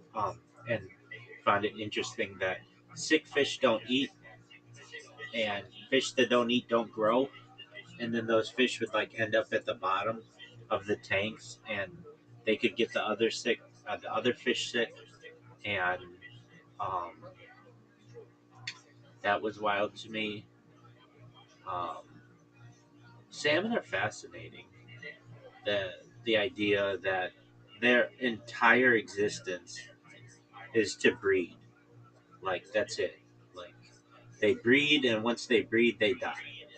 And it's this circle of life. Basically, you have the eggs get fertilized, fish grow, they start to swim upstream, uh, they they mate, the the eggs are laid, like it's just this like perfect circle that nature has created. But they go upstream, which is so. They didn't explain it in that, to my knowledge, but why do they go upstream? I'm gonna look it up right now. Yo, why do salmon go Yeah, upstream? I've seen it in my like town. These salmon just like trying, and sometimes like the river is like low, and they're just like stuck on like these. There's like it's like a traffic jam of like 500 fish that are just trying to like get through like this little crack in the rocks, and they just have to keep flopping and jumping up and trying to get there. So upstream environments offer cooler, oxygen-rich water and stable gravel beds to protect eggs from predators and promote faster, healthier development for young fry. Safety and isolation. Spawning in headwaters isolates the next generation from predators and competition found in lower river reaches and the open ocean. Natal homing. Adult salmon use a sense of smell on the local to imprint on the unique chemical signature of their birthplace, navigating hundreds of miles to return exactly to where they hatched. That's fascinating. Yeah, that's crazy that data is just coded into them. Yeah. Well, at least in the United States, salmon wasn't really that popular until I would say the 1980s, 1990s. On the West Coast, it was, but not like throughout all of the United States, where you'd get like if you couldn't get fresh salmon from like the Northwest, maybe it was frozen, and um, like the big fish markets in like Seattle and stuff were, I think, key in Americans developing a taste for fish, at least salmon, and now it's like available everywhere in the United States, and it's relatively cheap. And I can anticipate that it will not always be that cheap. Um, that now there's a big market for it. The price can be raised, and I anticipate that it will be pretty expensive in the future. I can't guarantee that, but who knows? And it's already pretty expensive. It's already like 20 plus or 25. Well, I'm in Canadian dollars, so it's like $16 for like half a fillet. It used to not be Not near. It used to like not half be. the fish. It used to not be nearly that expensive. True. Okay. So now we're gonna look for. Our steaks in America also like crazily priced because steaks here. I mean, I guess they probably have always been relatively expensive. Yeah. I mean, there was a time like 15 years ago, I would say that it was not that bad. Um, even 10 years ago, um, I would say that like I eat kosher steak, and so that's always been more expensive. It's different cuts, and after the animal is slaughtered, the meat is salted. So there's some extra precautions that are taken, and that has always made kosher beef and just kosher meat in general um, more expensive. So for me to say like I price kosher meat more, but since the pandemic, the price of beef, specifically kosher beef, has gone up dramatically, and um, I think it's one of those things where there was this like notching. I don't know how to describe it, but like of pricing during the pandemic where people were like, well, it's a pandemic. What do you expect? And then there was all this inflation, and then it never went down. And so there's just this argument like, all right, so we need to be paying these exorbitant prices for steaks. I know I used to get uh, like in two big trays for years. I would just eat steak. I was on like what's called like kosher ketogenic diet, where all I would eat is just protein, and it's very expensive. And it would be like for two big trays, we're talking like big catering trays. It was like $200 a week. So I used to spend like $200 a week just on steak, and and I would get it cubed, and I would like just eat it, like snack on it, almost like beef jerky. Um, and I know those trays now. I don't get them anymore, like in that amount. I'll still get um, some kosher steaks, but more rarely. And those are now like $400.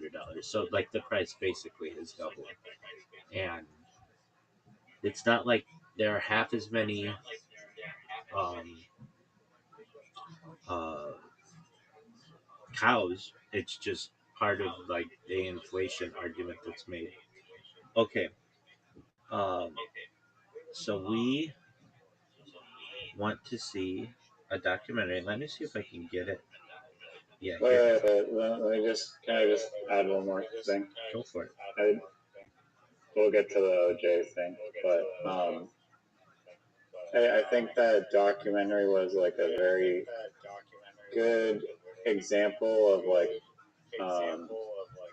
the like dangers of having corporations influence governments and like industries influence governments, because it was just like such a clear like neon yellow highlighter example of like this literal department that's supposed to be protecting the fish just doesn't want to give back positive disease sample confirmations because it'll make the value for their shareholders go down or whatever for like the aqua farms is probably like it was crazy just how like corrupt it was. And then also they're still trying to pass more laws to make it like illegal for those scientists to test things and punishable by jail and like all this shit.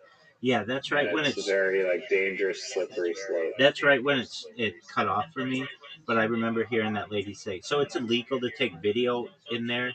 Is that what she was saying? I think just taking samples from any of those fish, because they found a loophole where like they had a bald eagle that had one of the farmed fish, a really big one. Talons, yeah, and then they like followed the bald eagle and then got the sample that way or something. Right. I'm surprised there wasn't like some in the dark James Bond mission where they like go and try and just acquire a sample illegally with like some vigilante anarchist group. Salmon anarchists. Well, maybe they needed a salmon cannon.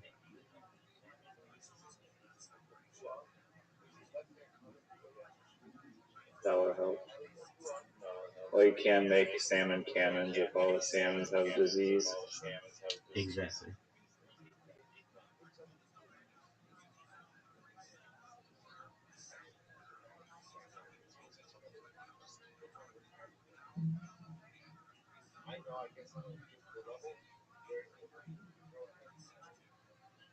Do you like salmon? Yeah, I love it.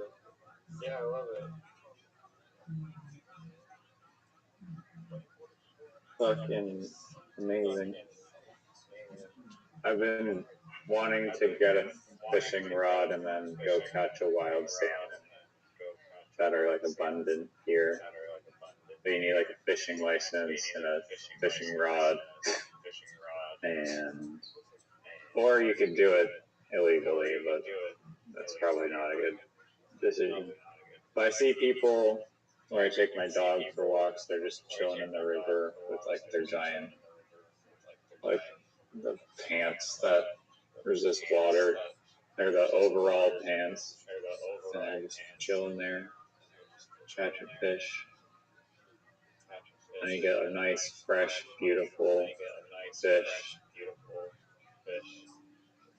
And try not to get mercury poisoning by eating them too much. But this guy, Greg Ovens, who has like a survivalist YouTube channel, he does a bunch of videos in British Columbia, and I've seen him on Vancouver Island do these like survival videos where he'll go and he'll literally just live off the land, just foraging, usually like turkey mushrooms, and then this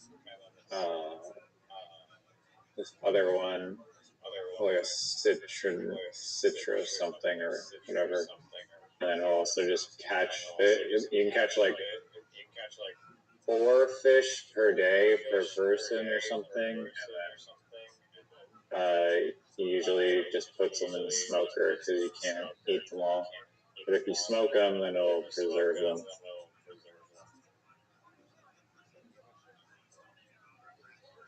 If you smoke the salmon, it'll preserve them? I believe so, yeah. You like smoke it and then freeze it.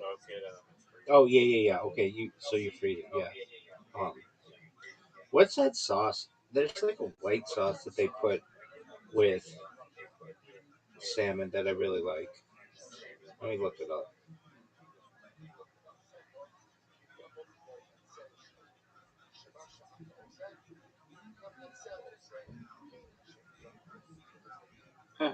Yo, I had a dream last night, and there were like 2 Michael Jackson involving dreams, and one of them I was like staying at like his guest house or something, and then the second one was like almost like a continuation off that. They allowed us into Michael Jackson's house in like this like super mansion or whatever, and then Michael Jackson was like there's like a group of like small group of like 5 people at like a table, like a big dining room table in like this like modern-y house, and then I sat down and then chit-chattering about like wine or something, and then I made some comment about the wine, and then forget exactly what it was, but then Michael Jackson. So it was like white face. It didn't really look like Michael Jackson, but he used the word waspful, and I was like, and then everyone like chuckled a little bit because of the use of the word waspful, and then I was like, is waspful a word? It sounds like waspful should be a word. Waspful. Are you And then saying wasp? it's not a word. W-A-S-P? Yeah, like wasp. Yeah. Like white Anglo-Saxon Protestant? No, like wasp is like a bumblebee. Oh, like that. Okay. So waspful would be like something that is like dingy and like something that would have big ramifications, like kind of maybe not violent, but like some almost bad ramifications, kind of waspful. I think it should be added to Urban Dictionary. Well, And guess what? probably the English language as well. Michael Jackson told me.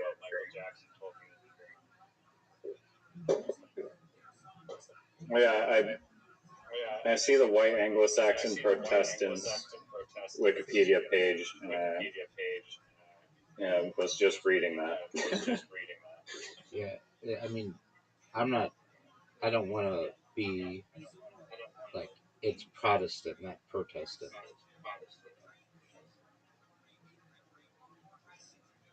Oh. I thought. There's like a branch of Christianity, right, called like Protestant? I thought that spelled like a D. No, that's Protestant. Like, that's everything that's basically not Roman Catholic. Okay, well, they pronounce it with like a D, though. It's not, you don't pronounce it with like a D. It sounds like a D. Yeah, no, you're right. You're right. Now I know what you're saying. Like, it sounds like Protestant, but it's spelled Protestant, but no one pronounces it Protestant.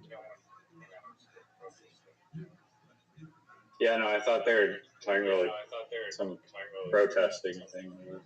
Well, they are. They're talking about protesting the Roman Catholic Church. Even better. Well, thank you. Yeah, I just don't want you to sound like if you were to say that in front of other people, they would be like, "You've never said this word before." Yeah, and every time I've heard the Protestant church, I've been like, oh, it sounds like it's spelled with a G, but evidently not. It's pronounced that way, but you're right. What? Yeah, white sauce that they put on the salmon. Yeah, Seaman. It's like a cream sauce. It is. It's very good. It's like white wine cream sauce. And I don't know, like sometimes I don't like fish. Generally, like even like fresh fish to me still tastes like fish, or still like there's just something off about that smell. And even like fresh fish that doesn't have a smell, it still tastes fishy. And so I like a sauce with whatever it is. Um, I will say this, like I could eat like tuna fish pretty like raw, like chicken basically. But I do like it with like a salad, like tuna fish salad. Um, I like tuna fish a lot. That's like probably my favorite fish. Um, and tuna fish are so expensive, like they are like millions of dollars, like the big ones in like Japan. That's for the it's bluefin though, right? Yeah,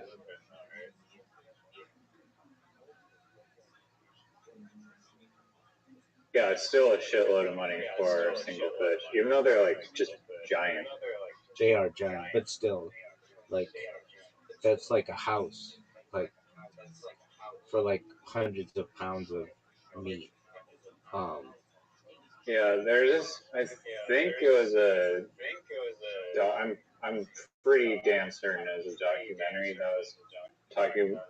Yeah, it might just be called like bluefin tuna or something. But there's like a big crisis a while ago where bluefin tuna were like very close to extinction, and that like probably was also affecting the price of the tuna because they're like, oh, this exotic fish now that's like endangered, we can charge more, like it's more expensive, and then the sushi that uses it is all like the super high end sushi places use it. They now have to pay more, so the price goes up.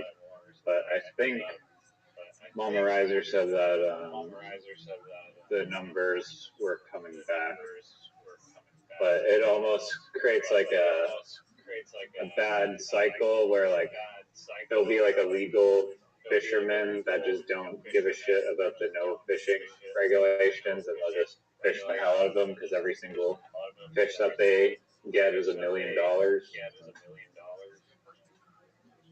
I understand the risk they're taking.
What did Miss Aquarius say when she came in? She was pissed I was taking too long. I was watching the documentary though, and I was finishing publishing something, and I needed like 2 minutes. And then she just comes in and sets an all time record, 119 in bowling. She's like, "Damn, girl, better get you fired up before you play every time." She played better than I've ever played. My record is 118.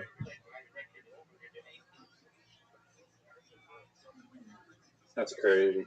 She just dominated. What's the perfect score? You know what? Let's just find that out. Yo, dog, in 5 frame bowling, what's a perfect score? Is it 150?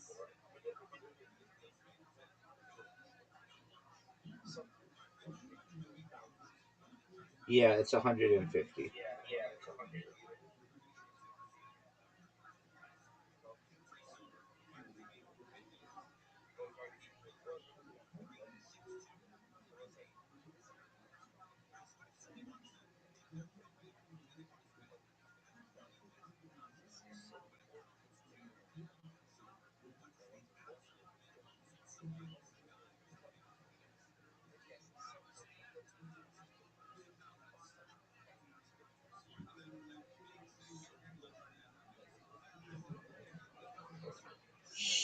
shoot.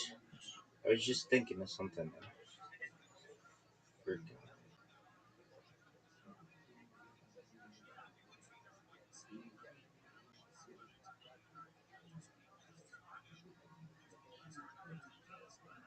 Shoot.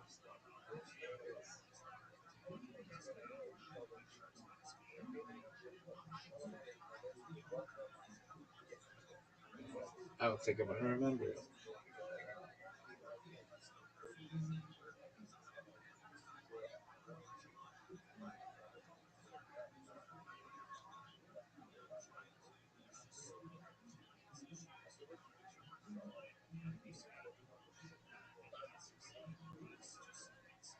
Oh, I remembered it. Yo, dog, give me a Harvard Law Review argument, perfect blue book style, on how because like zooming is a thing and like super good microphones are a thing and speakers and such, technically everybody is like if you turn on a microphone, technically a microphone, if it's like enhanced enough, could hear every single thing that's going on Earth. Maybe very low, but it really could do that. And thus the laws and stipulations regarding like not streaming someone else's content are somewhat null or somewhat like inconsequential or shouldn't count because like if you just start up a stream and it's recording video and audio, if you enhance the audio enough, you can hear everything in the world. And if you enhance the video enough, you could see everything in the world through reflections and things like that. And thus, those types of laws need to be reevaluated.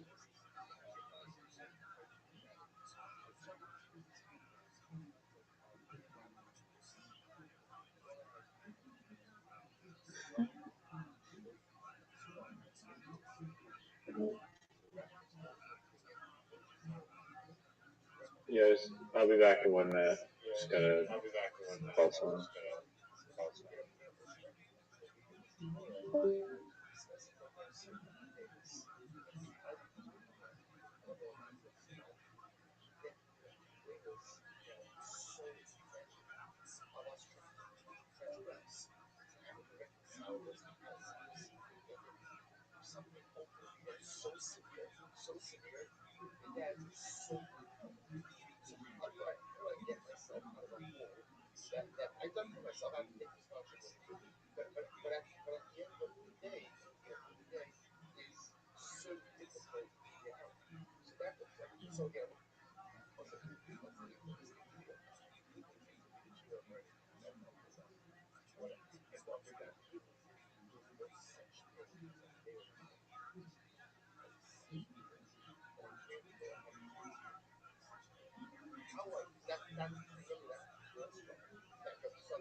I understand that, but keep in mind that like in the next 100 years or so, speakers will be so good and like microphones will be so good that you might be able to pick things up rooms away or maybe a block away. And same with video. And thus the strategy should be reevaluated.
Yo, dog. Yo, what was your weird microphone question about infinite microphone harvest or extraction of audio or something? Yeah, I was trying to make an argument that basically stated that with the advancements of microphones and speakers and such, and AI, like basically nothing is like everything is it could technically be picked up or like recorded, and thus the laws regarding that type of um, recording should be loosened. And so, what I am basically saying is that um,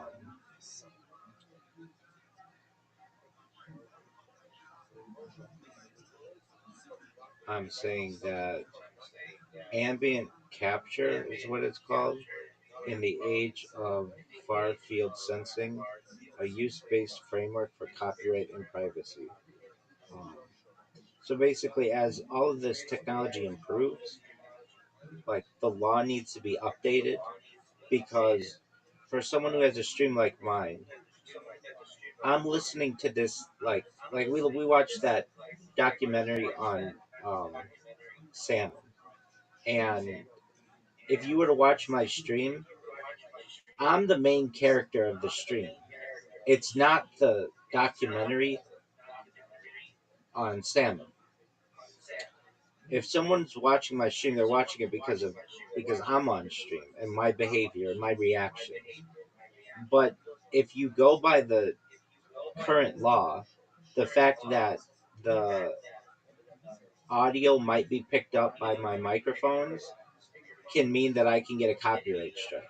And I'm making the argument that the law needs to be updated to state that the main purpose of the stream is more important than random sounds that get picked up or random visuals that get picked up, especially with the advancement of AI and microphones and speakers and zooming opportunities.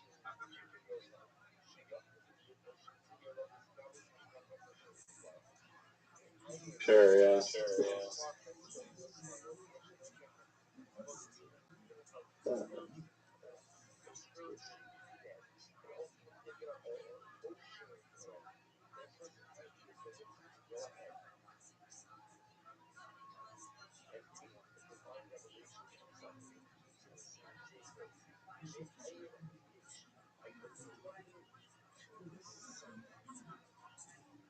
I have a question for you.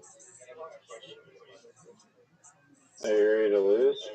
No, why aren't we watching the O.J. Simpson stuff? What's it called? It's called. Where do I find it? Is it on Top Documentary Films? No, I have good news for you. The first documentary is an hour and 6 minutes long. It's available on YouTube.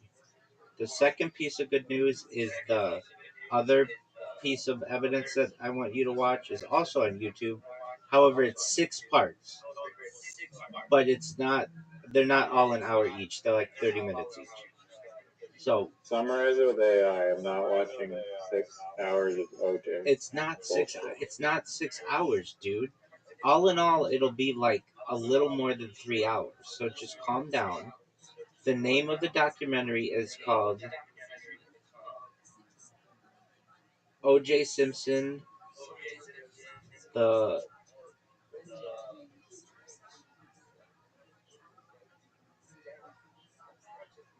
Untold Story.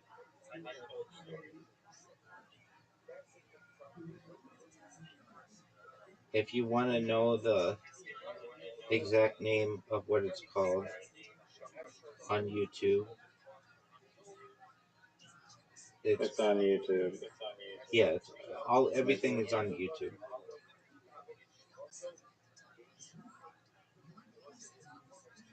It's called O.J. Simpson.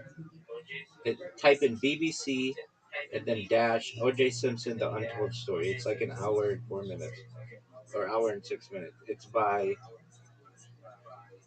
Yeah, I got it. X Asterix.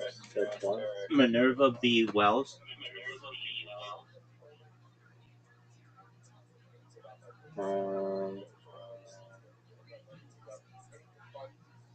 So OJ.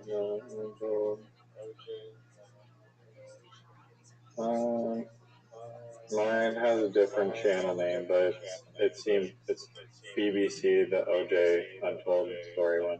Perfect. Is it like an hour and 6 minutes? Alright.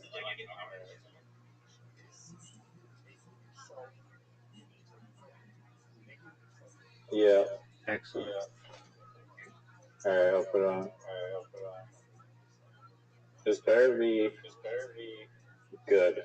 Dog, I'm telling you right now, it's gonna change your mind like the moon, or Michael Jackson, or this one.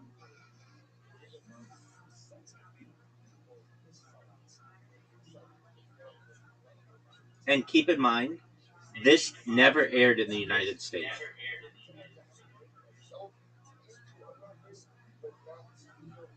Okay. If it did, it would shock the world. If it did, it would shock the world. Before I'm gonna swap to my computer and start the. Okay, before we start it, let me just say I know this was before you were born, but the O.J. Simpson trial was non-stop television ratings for like 2 to 3 years, and then subsequent every single day. Yeah, no, it's a big deal. If you've ever heard of the channel called Truth TV, it might have a different name now. True TV. Previous, it used to be known as Court TV, and was literally created just to cover this trial. Basically, like entire channels were dedicated just to this. And then the racial aspect of it, it split the United States between black and white.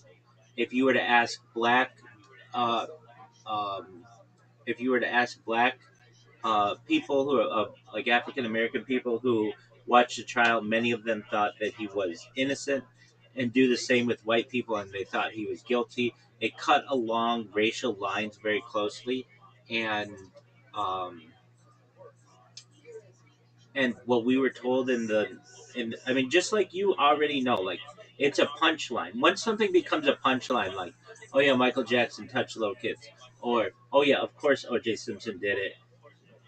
It's really hard to change people's mentality on that, because if you break them of that, then what else could they be wrong about? That's all I wanted to say. Thank you.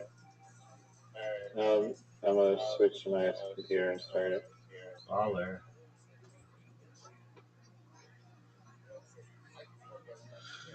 Thank you for streaming.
Riser, can you hear me?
unfolded on live television, thousands came out onto the streets to watch the most wanted man in America go by.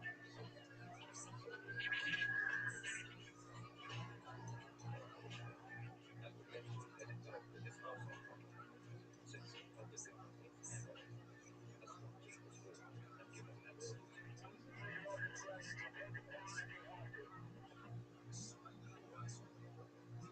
Running onto the Bronx Coast was four-year-old Jason, Simpson's son by his first marriage. Shortly after the police drove Jason away from his father, Simpson gave himself up. In his own words, a depressed, lost man. In the months that followed, the police continued to build their case.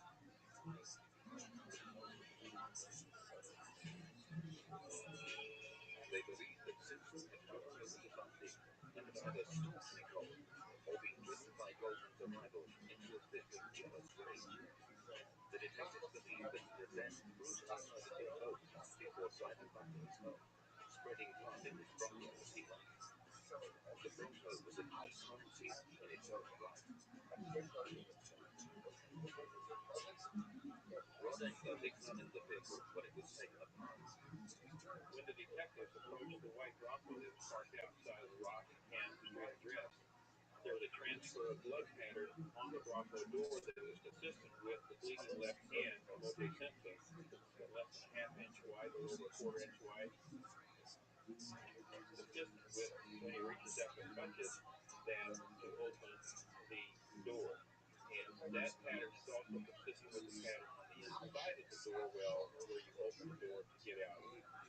The forensic team finds Simpson's blood by the driver's door, the driver's side pocket, on the seat, the instrument, and on the steering wheel. And it was the discovery of Nicole Brown's and Ron Goldman's blood, particularly on the center console, that proved it. For Engler and the team, it appeared to prove that Simpson had been involved in the crime. There's anybody's mind, but this person that committed the crime, I mean, that's a real problem. Reality. You need something to point in another direction. You need something substantive that says someone else did or could have done this crime. None of that exists. Absolutely none of that.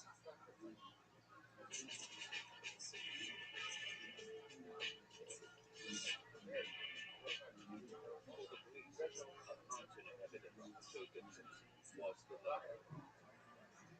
But is their case really so conclusive? Not only is there significant evidence pointing away from Simpson, but it's also now clear from the new research for this film that there is evidence that the police dismissed or ignored. One private detective has followed it up, and what he has discovered puts the crime on a completely new course. Dallas, Texas. Over the last 40 years, Private Eye Bill Deere has solved a number of major cases and has a reputation for taking nothing for granted. Right from the start, he had major reservations about the police handling of the case, and so began his own investigation. I saw the blood drawn by the buffalo at OJ's, and they put two and two together. There was a little bit of blood found on the Bronco, a little bit of blood that was found in the driveway. I think they made up their mind very quickly that it was OJ. From that point on, they went no further. They had their man.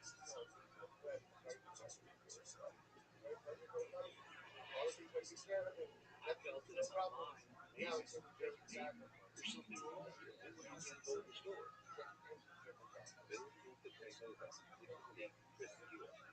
I can't believe that a guilty man is going to voluntarily go down to the police department, followed by Harold Weitzman, his lawyer, and say to the lawyer, "Lawyer, I don't need you. Just go ahead and sit outside, get a cup of coffee, and I'll talk to him."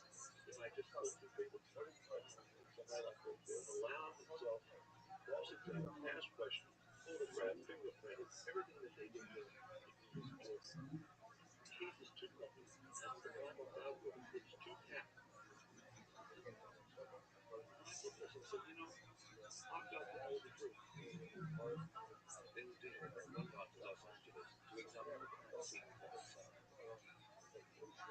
This is the Black Jeep was found. Black Jeep was James, Black was James, and all that. This is the blog of my life about 4 years after the murder. Then police with Chris across the street, lawyer myself, watching all that. I came down the steps, walked into her passageway, upstairs, down the steps, and there I'm standing there by her door. And I'm looking now, and I still see some blood. And all of a sudden, I'm looking at what I've been told by the press that he was hiding behind the bushes. And I said, he can't be hiding behind the bushes. There's a brick wall there, separating one neighbor from the other. There had to be a lot of commotion and a lot of screaming because these people were hiding for their lives.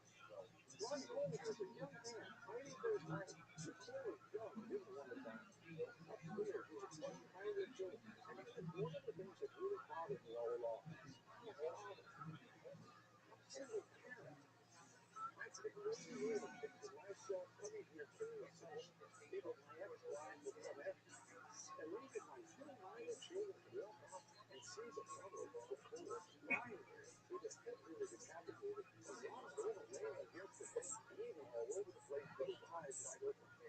My parents could do that.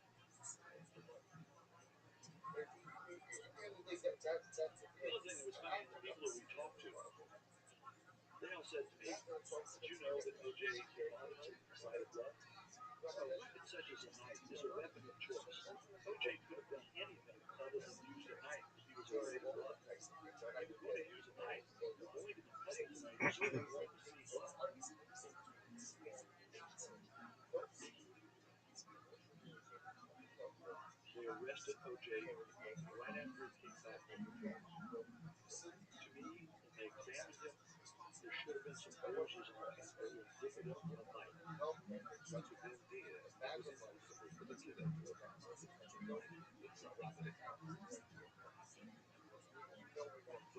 for the kid of the the one thing that really caught me off guard, now she fights along with karate expert to some degree. He's got 20 some odd stab wounds. He's fighting for his life.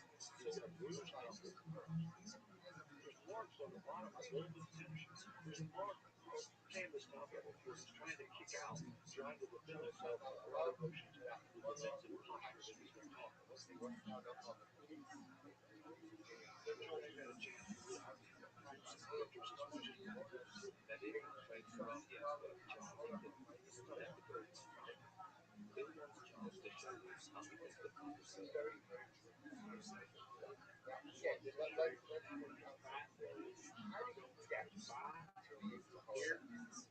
He's surprised. He's blocking. He's defending. He's striking. He's saying down. Where he's coming in. Standing with that side kick. Boom. Struck. Hit one. Two. Struck again. Would there be any wounds or any marks on your body based on what Coleman has just done to defend himself and protect his life? If there were bruise marks on the knuckles, what would that be indicative of to you as a professional? He struck him where? Stick your hands up to strike him.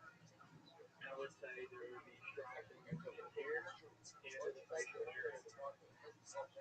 Reading the autopsy reports, he had bruises around these two knuckles and some of the third over to the side, especially the command. Could I have done this fight without any bruises whatsoever on my body? What would be the least I could walk away from? The least I could walk away from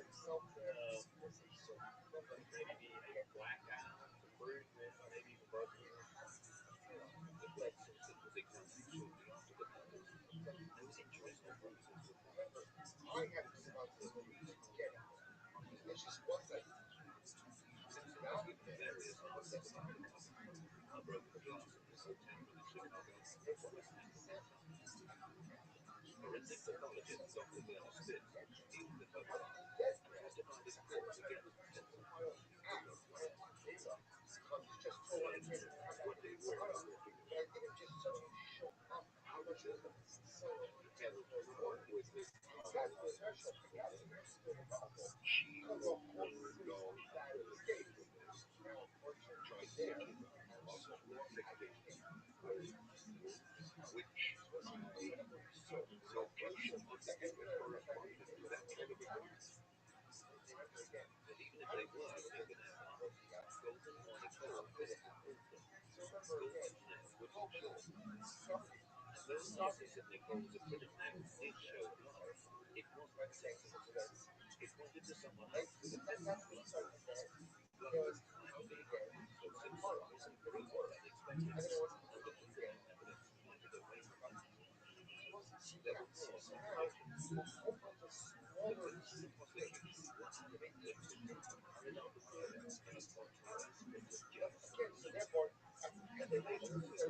to a certain by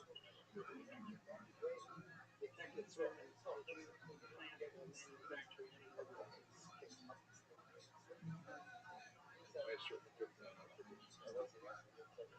and there were other disturbing aspects to the way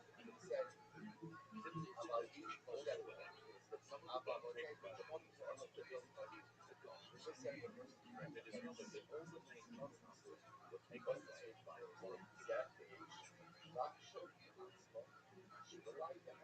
trial of these coronavirus if any other cases were controversial. If that had been discovered as it was here, then the test would be repeated. But we learned in this single case, which went against Mr. Smith.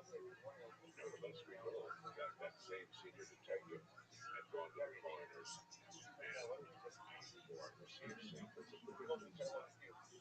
Therefore, the blood of all the principals and 100% of the blood types on the blood case, of the feathers, of the drum, of the gloves, socks, clothing, car, the universal blood in this case, samples of which were in the hand of senior, at least one senior detective, thus violating the chain of evidence absolutely, violating every safeguard, every tradition, every expectation of the pardon of the prisoner at the bar.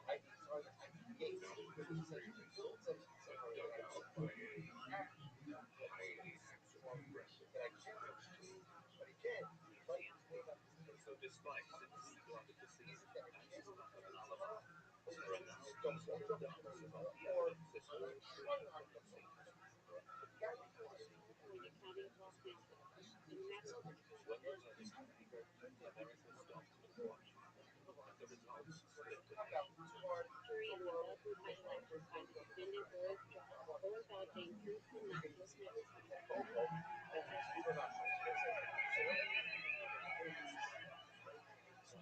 Hailed the result as a victory over a system that would do anything to secure the conviction.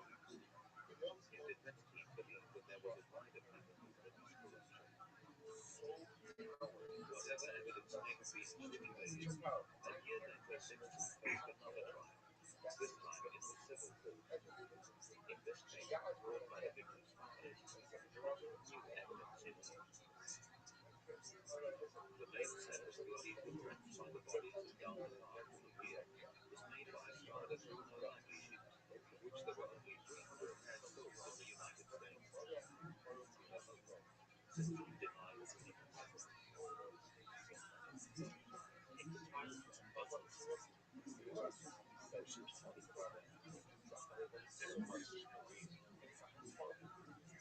Ferdinand was tested with a variety of sheets.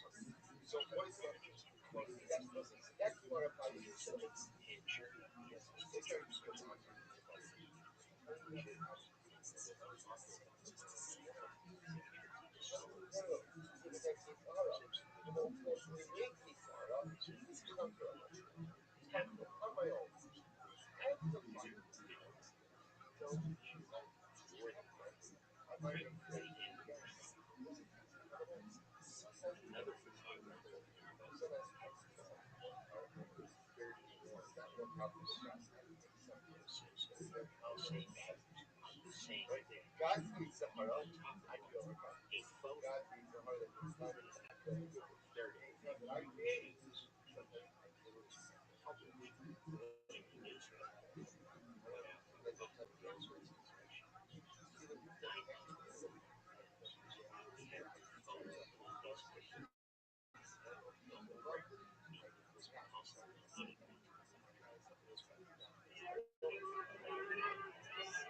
Simpson lost the case and was ordered to pay the families of the victims millions of dollars.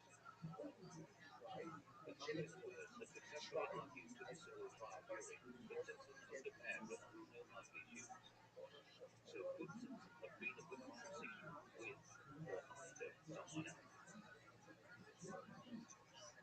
Dr. Henry Lee believes he has found evidence that supports the idea of two people at the murder scene. At the scene, we notice another savage.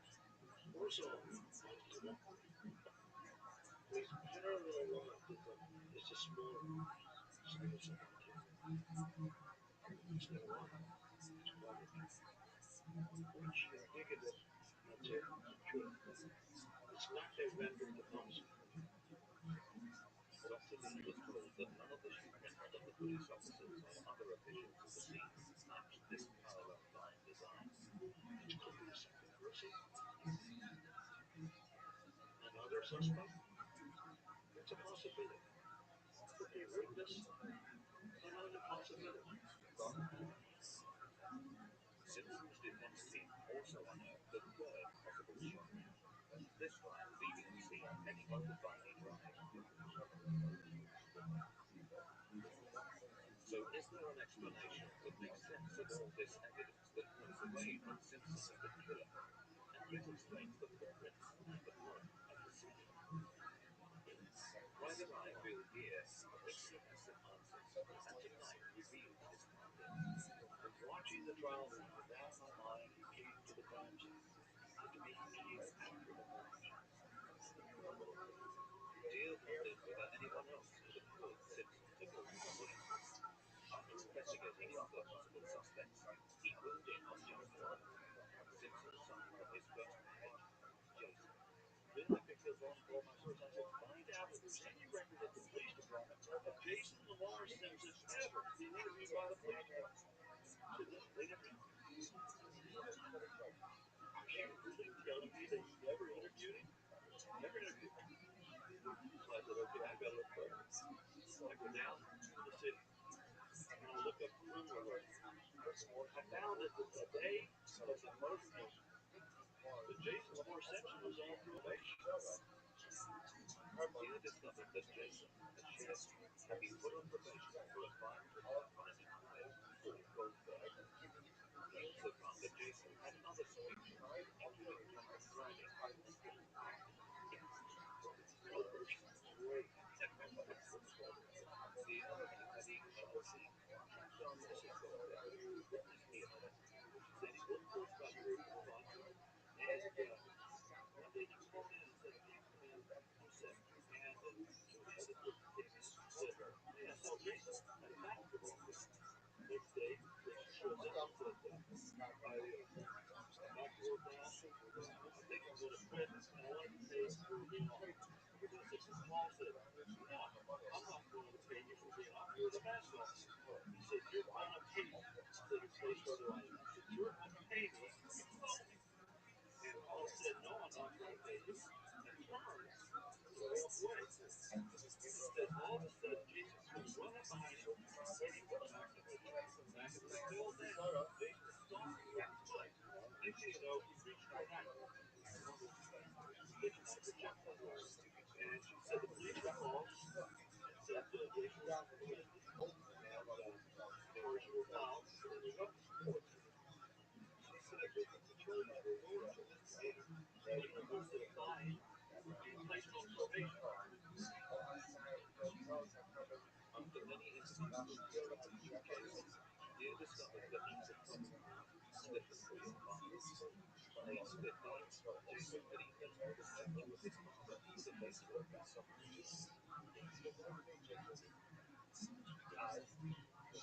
the key question now is whether Jason had a convincing alibi.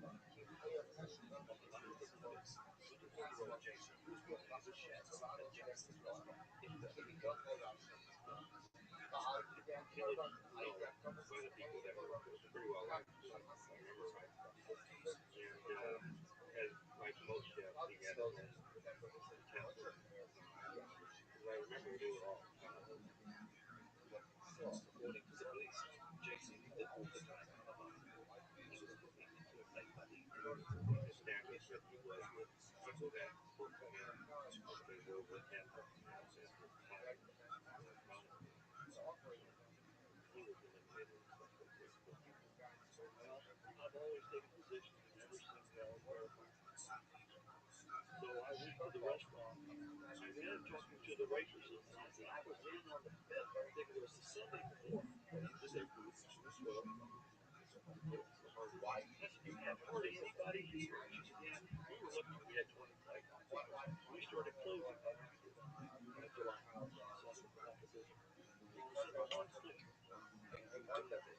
So Muhammad Ali did put up a that market. Deal tracked down over the military jungle to find out who the Egyptians were they would express that there was no movement on the area. It was now well over the first night. Many parties seemed to have been waiting. If on Sunday night, 1220 to 25 people, things spread out like paper in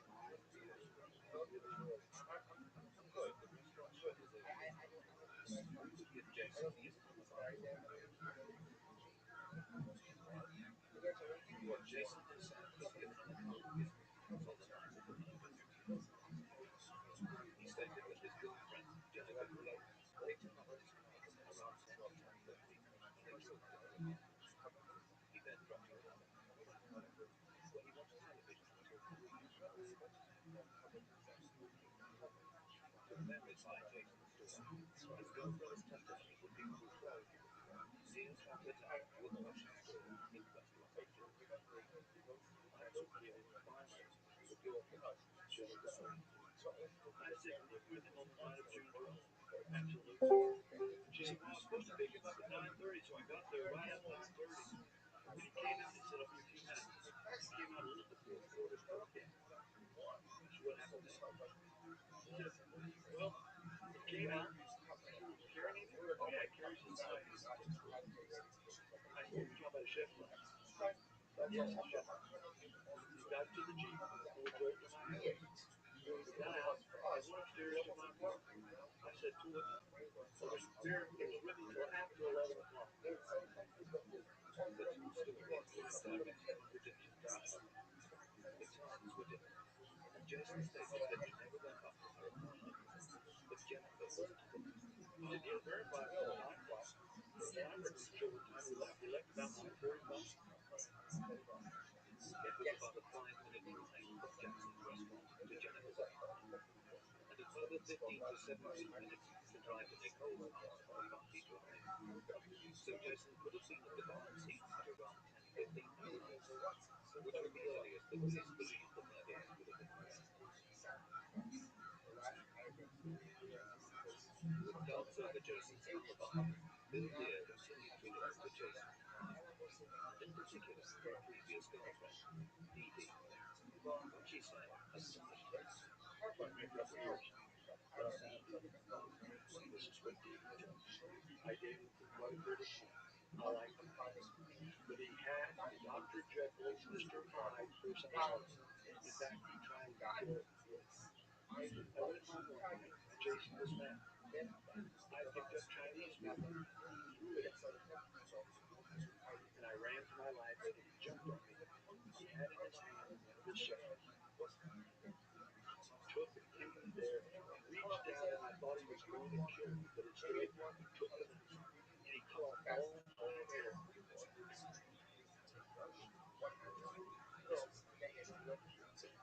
Dale's colleagues found the case that Jason had a history of disturbed behavior, which began as early as 14 when he overdosed on cocaine. They discovered that Jason had been a heavy drinker as well as using other drugs. Also found that he was post-institution evaluation and that he attempted suicide 3 times.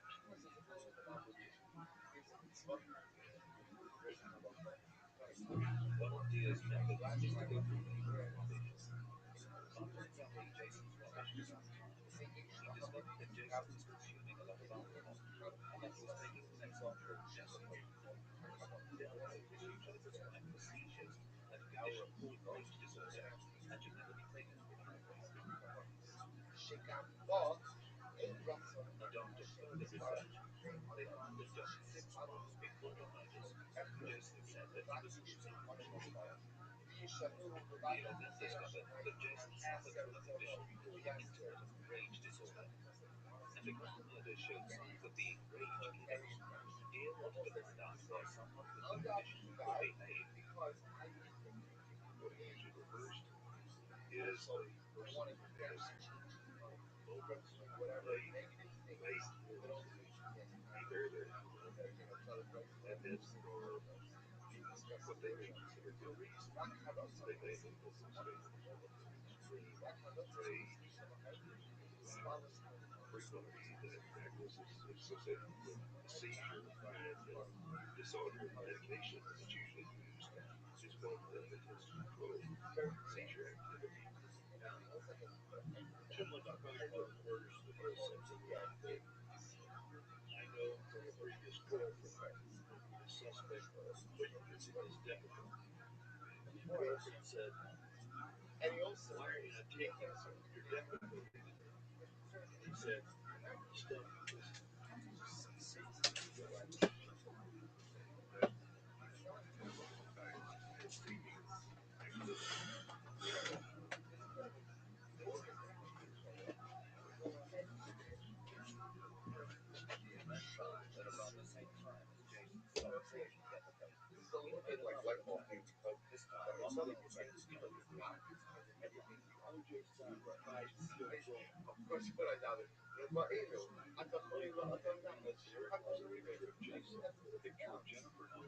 and a story where she admitted to a friend that she was in fear of her life and that he drugged her out of a car and actually Jason knocked her to the ground and was beating her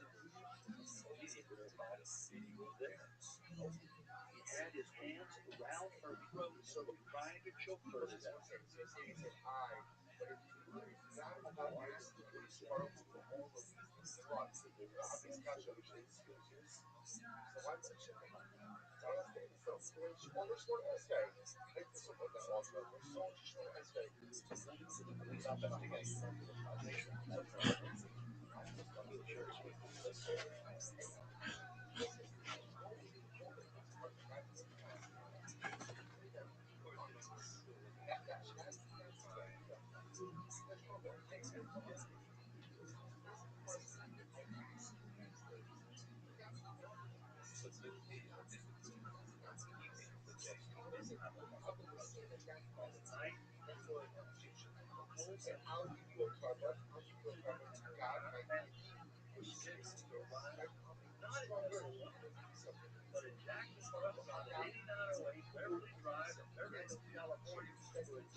might have provided another motive for the murder. This case is eminently scientific.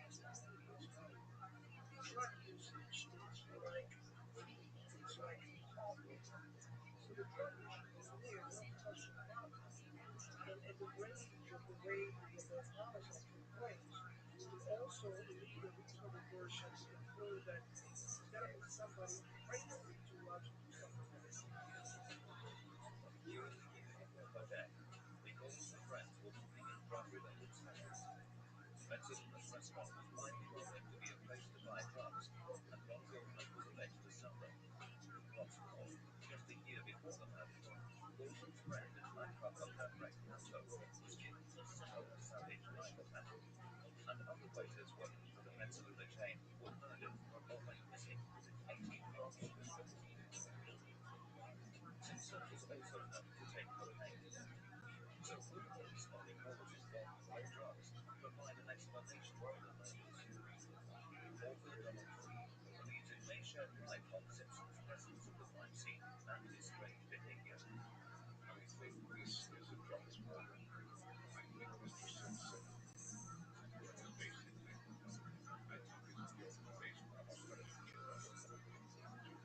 I believe he feels he can't run from the truth in his life. But he said if he were another guy, I would follow the advice of my brother. You get actual truth because this is how it is. I think the truth is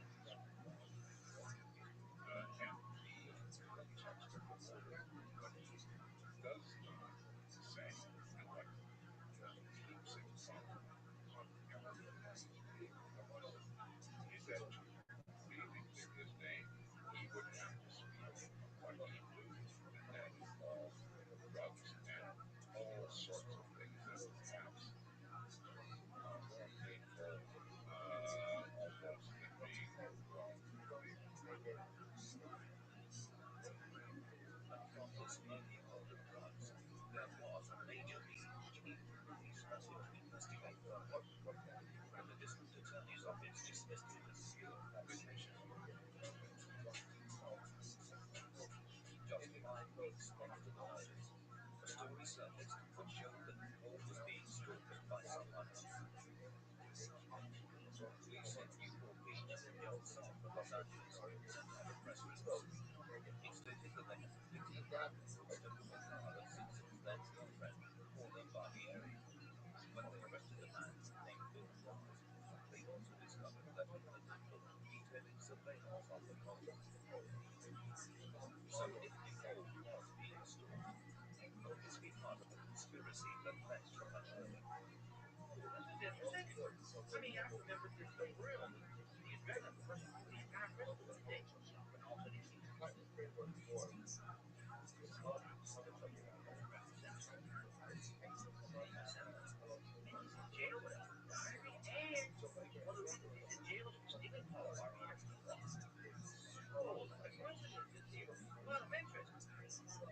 CNN traced together these stories.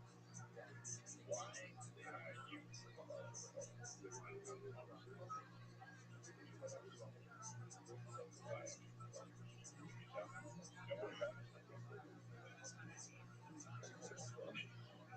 literally have conversations by can you tell me?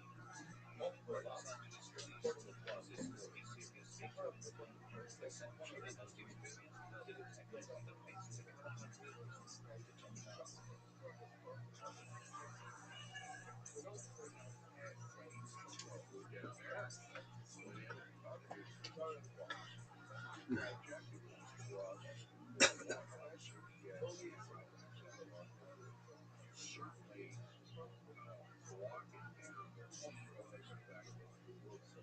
Los Angeles should have questioned him. The other was just to find out how much why did you leave? Bill Mars was also unhinged. He introduced a Simpson at a newsstand, at the start of the Nicole nightclub. Hook me up and give me the money to buy and OJ keeps going over it. So, Still in prison, Mars agreed to be interviewed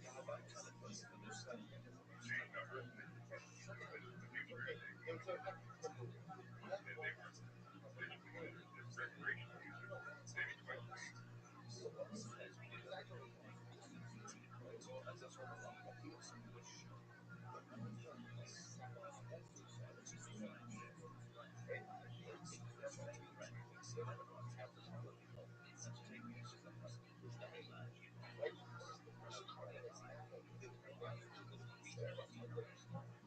asked me why was doing most of it on they said why did you hate on him an individual.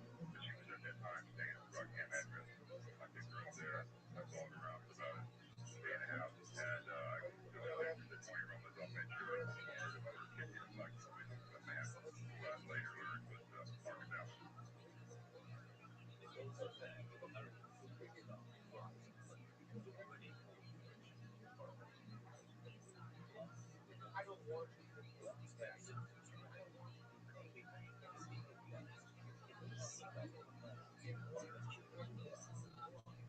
I turned over the film and got the cash to him at the parking lot in Casino, McDonald's. And that day, that was it. He invited me over to his house.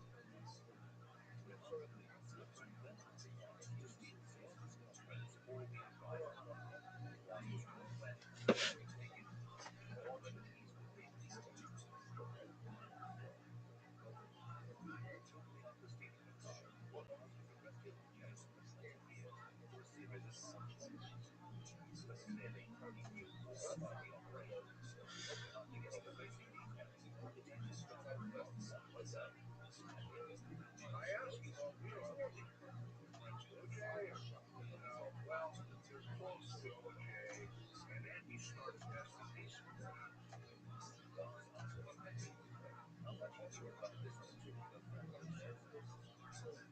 maybe you should look into his past. Maybe you should be looking into his friends. Well, if you're listening to what he's telling you, then the connection back to OJ is there. All right, so why would OJ want to follow you home, and why would OJ stop? I don't feel like a drug addict doesn't do it.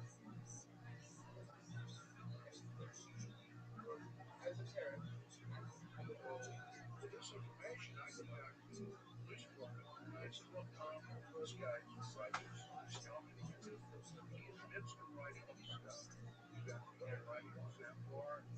Solidifies it. This is way before murder was murder. I think this guy could lead us to a contract felony, and we can go after more than one person. And let's do a cop today. Yeah, that's going to be a couple of pedophiles. This is a good murder for a good director.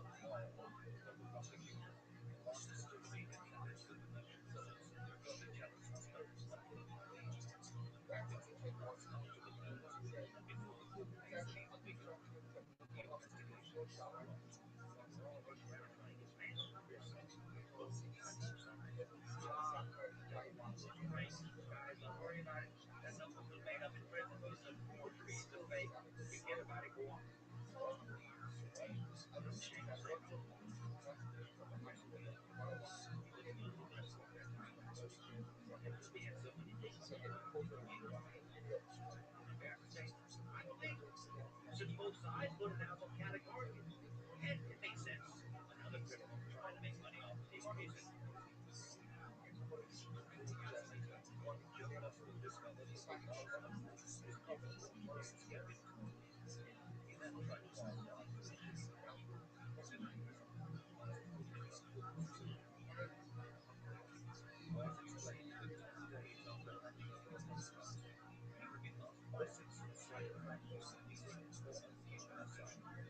And then like read how she caused OJ how talked with like victims with a few with a lot of different. It would be safe to say that she kind of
Roger, can you hear me?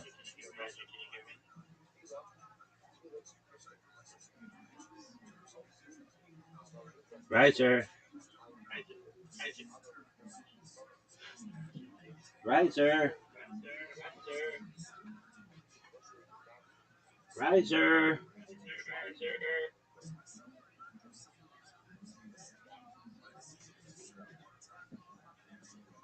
Riser.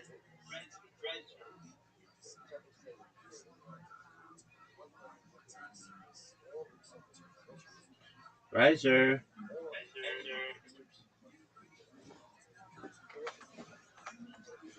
Riser.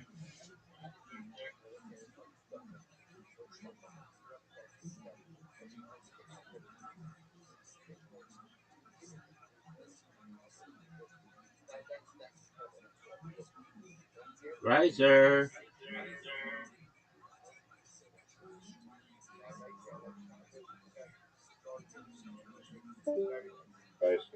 Oh, there you are. I believe this is her fourth Can you time hear on the me? show. Very, very funny young lady. Yeah. Okay. What'd you think?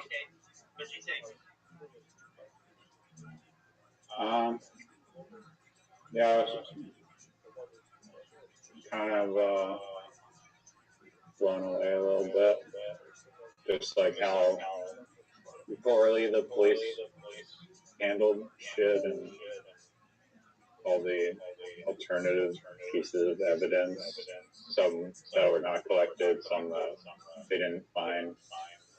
And they don't even cover in that video um, a really big piece of evidence, which is so they have in the civil trial, they had Johnny Cochran, who was O.J. Simpson's attorney, wearing a black beanie that was found at one of the scenes. And then there's a picture of Jason Simpson wearing the same black beanie previously, and the black beanie was found with dog hair on it. And in the picture with Jason Simpson, there's a picture of him with his dog, basically saying like, "Hey, this hat was at the crime scene or at one of the crime scenes," and um, there's a picture of you wearing the hat. Like, I mean, just all kinds of questions. Um, well, one thing, like a grown man, like O.J. Simpson, would not use knives to kill someone. He's not dumb. Knives are a messy way to kill somebody. Somebody with the ability of O.J. Simpson would hire a hitman like he was in discussions of doing, or if he had to do it himself, he would just shoot them. Very easy. There's no fights in that. I mean, O.J. Simpson was a middle-aged man. There's none of that.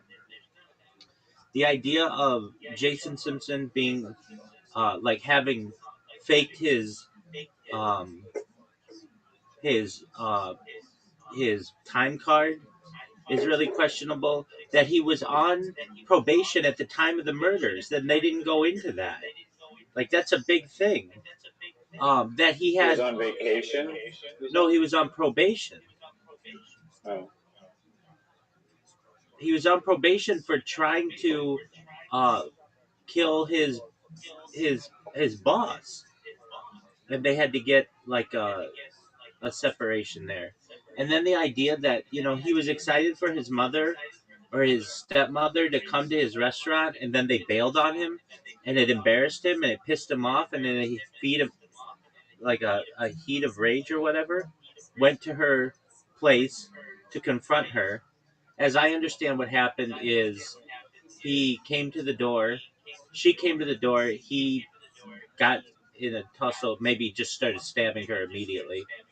And then Ronald Goldman was coming later on and just ended up like walking onto the scene with this murder going on. And as I understand, Ronald Goldman as well might have been delivering cocaine. I mean, just imagine you've gone out to eat a lot in your life. If you ever forgot glasses at the restaurant, would they ever send the waiter to your house to deliver your glasses? Yes or no? no. Not in a million years. So there was something more to it, and they never looked in the envelope too well. Like they never addressed the cocaine aspect of it. Um, so this is how Kim Kardashian, like her dad was very involved in this, right? I did not know that. Why? Her dad was best friends with O.J. Simpson and was his lawyer in the trial in 1994 or 1995. So Oh, damn. that's how the Kardashians got famous.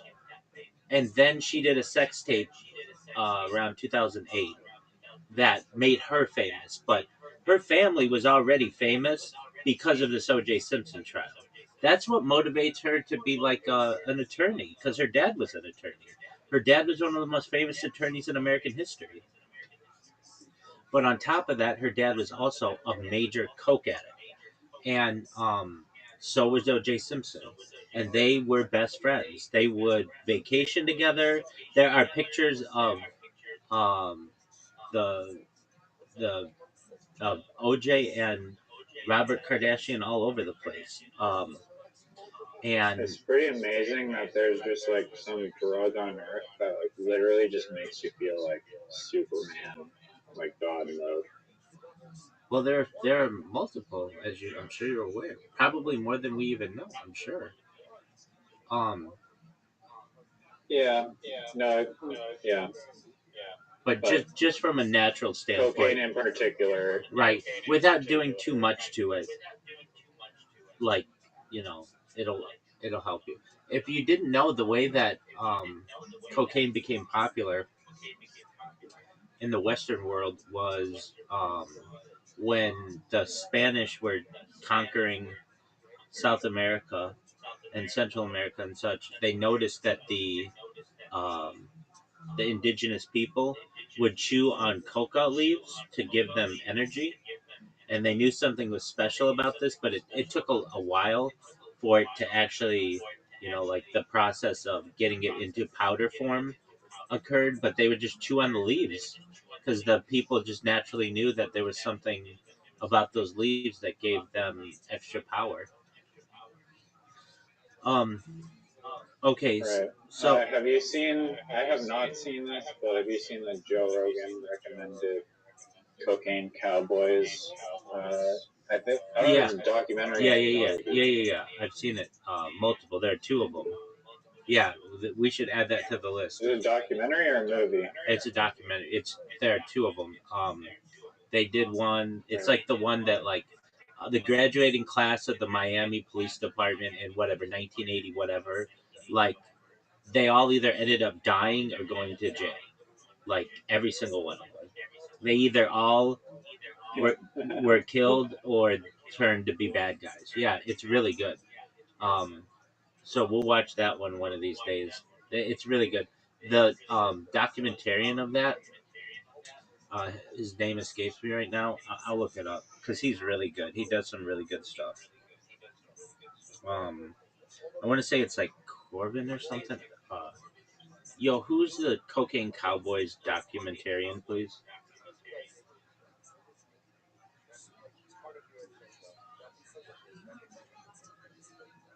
Who is the Cocaine Cowboys documentarian?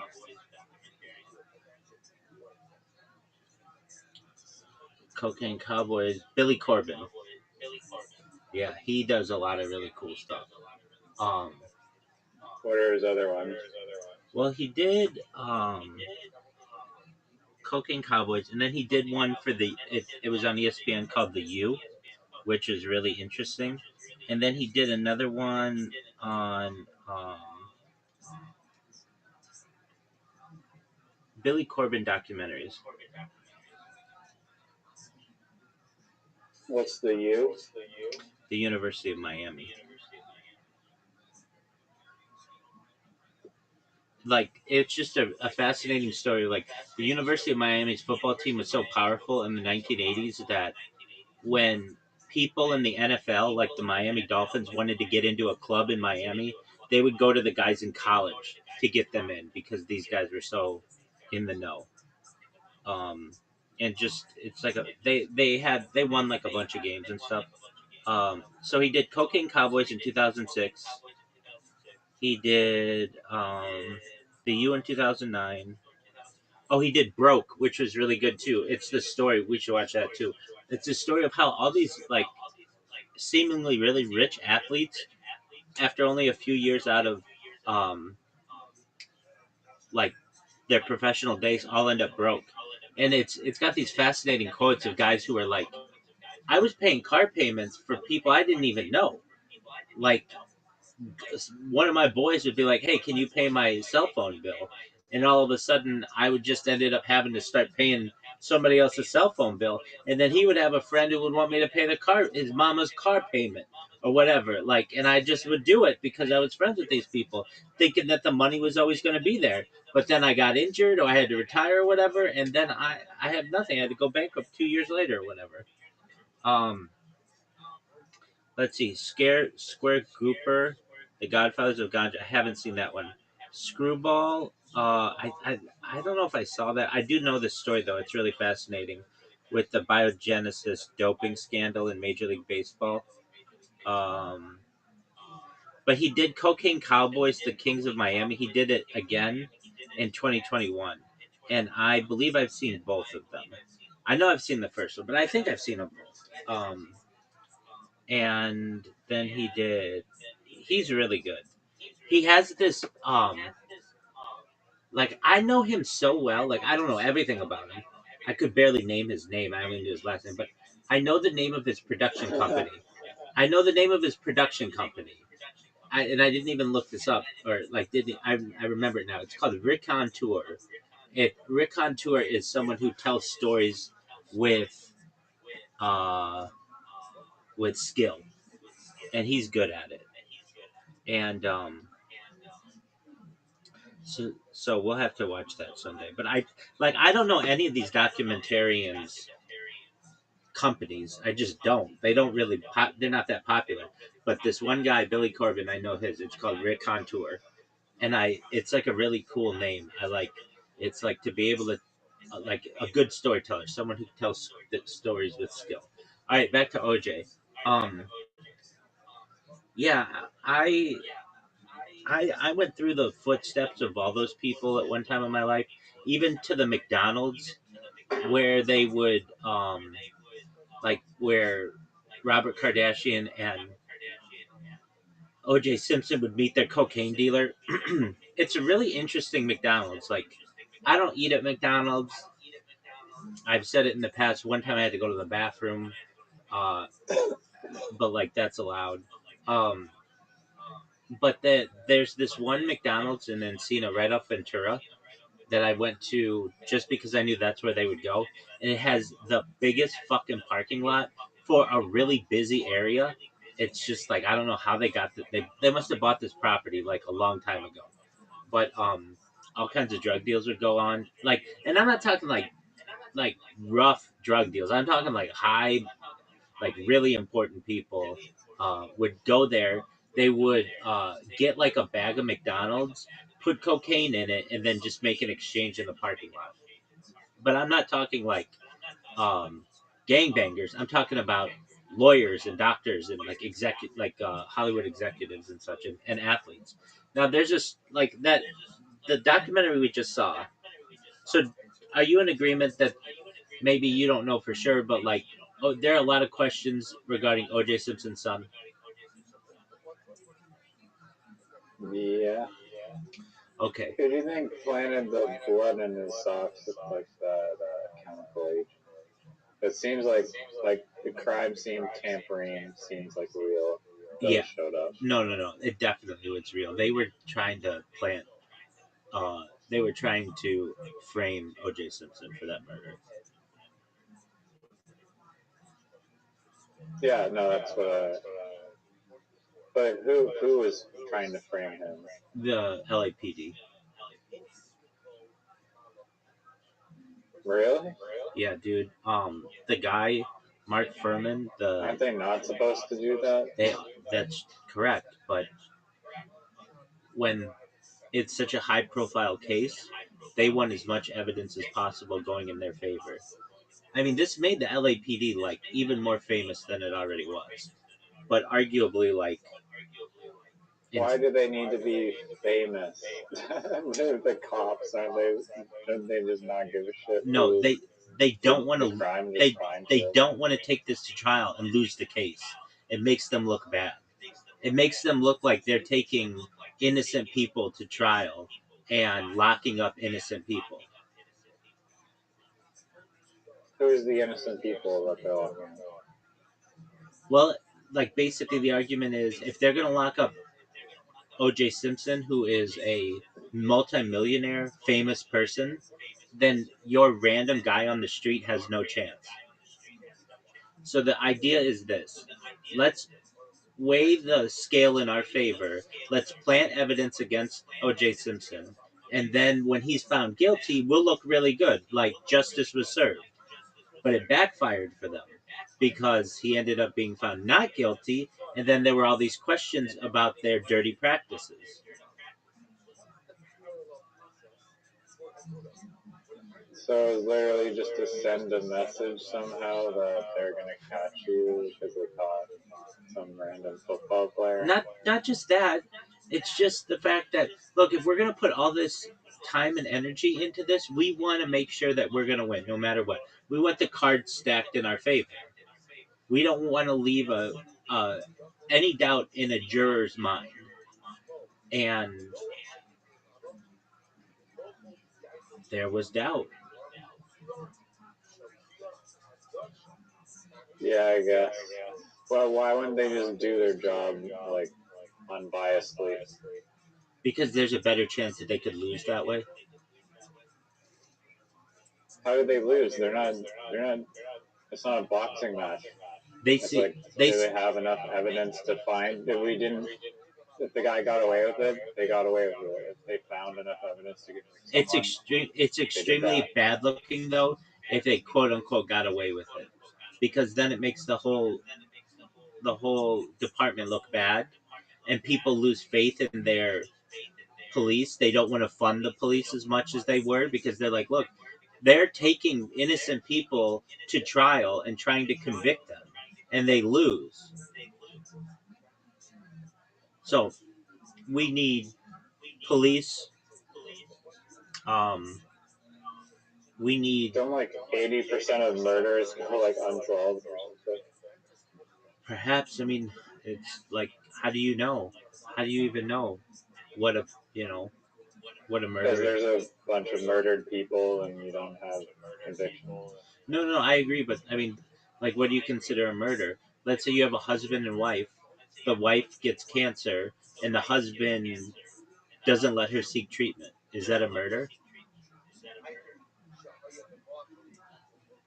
There's an argument to be made both ways.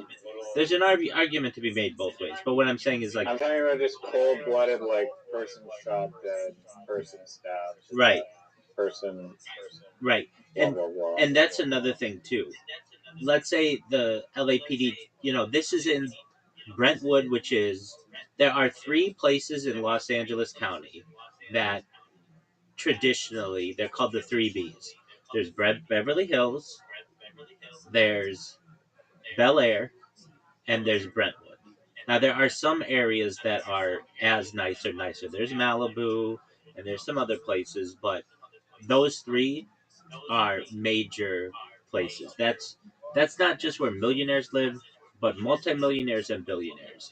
And if they find out that there's a murder in cold blood in their backyard and the police can't solve it, they lose all faith in the justice system, and they lose all faith in their law enforcement agency.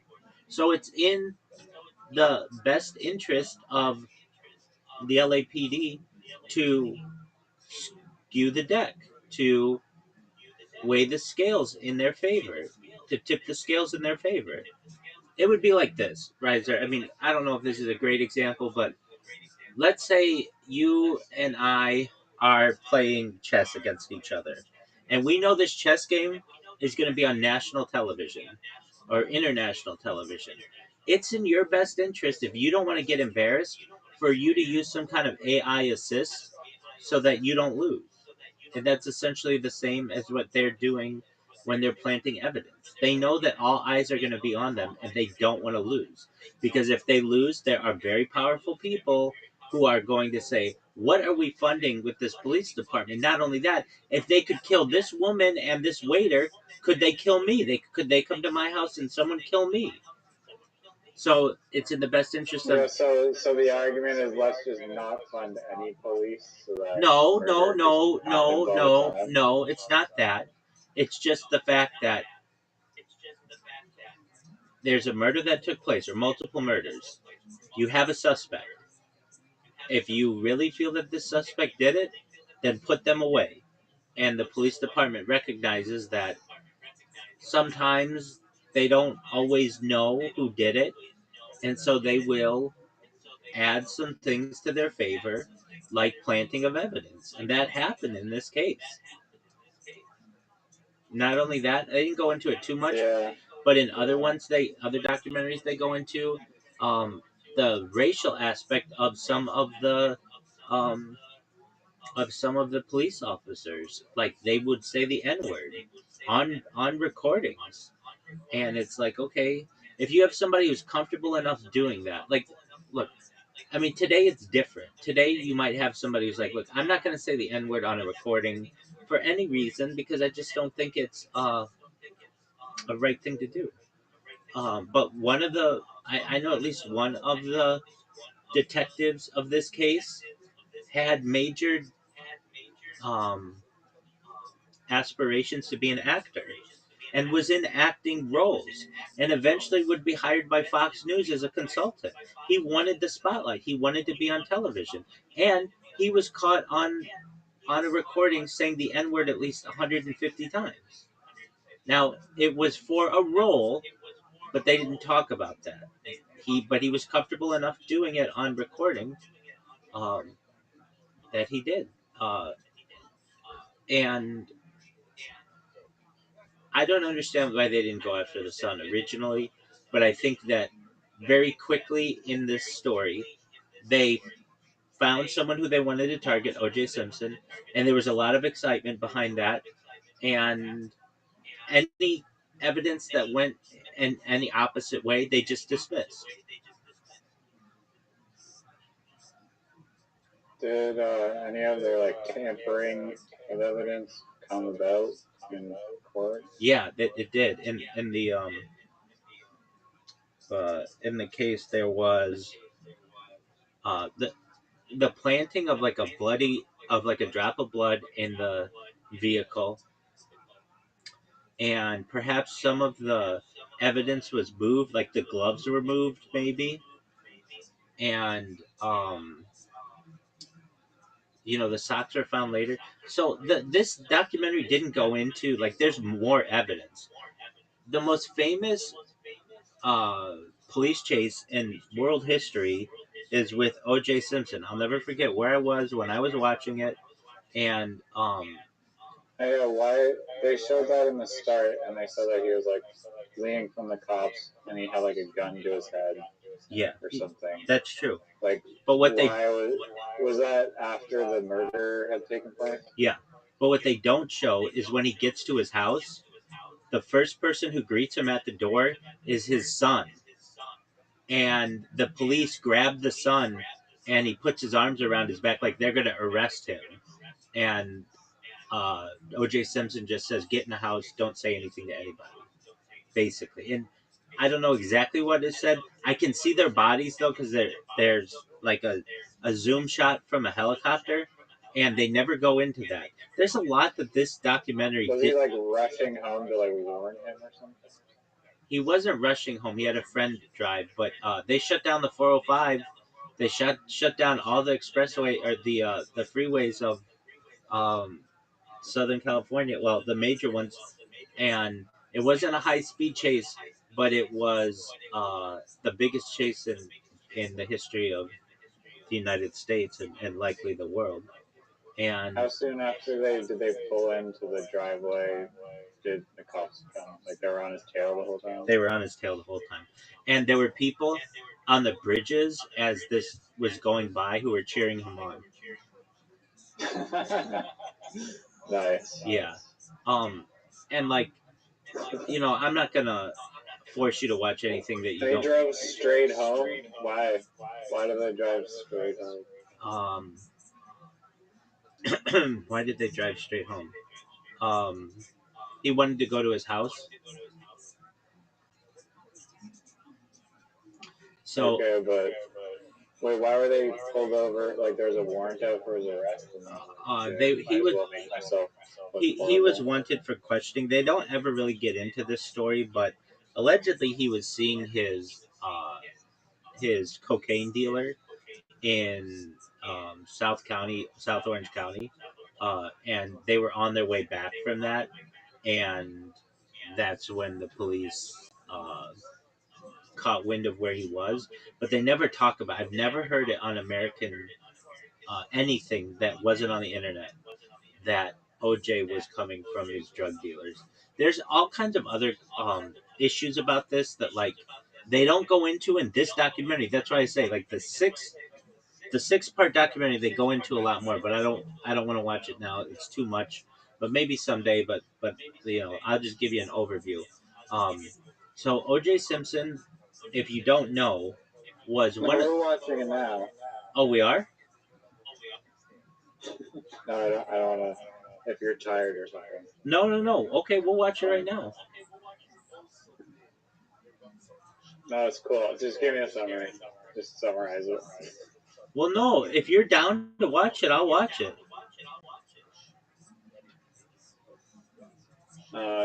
How long is it? It's 6 parts, about 40 minutes each. So that's like Dog, 6 hours. let's watch. It's not 6 hours. Okay, so let's watch it. It's called. I'm getting it for you. It's really good.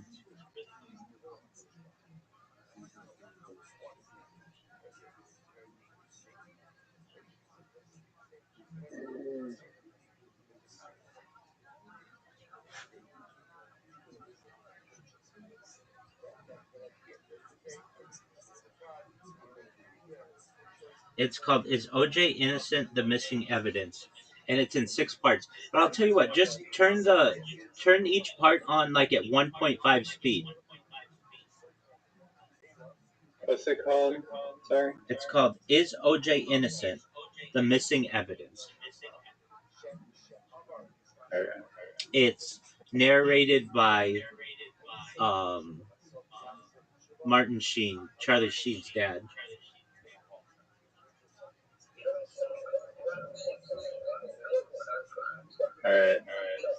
All right, I'm ready when you are.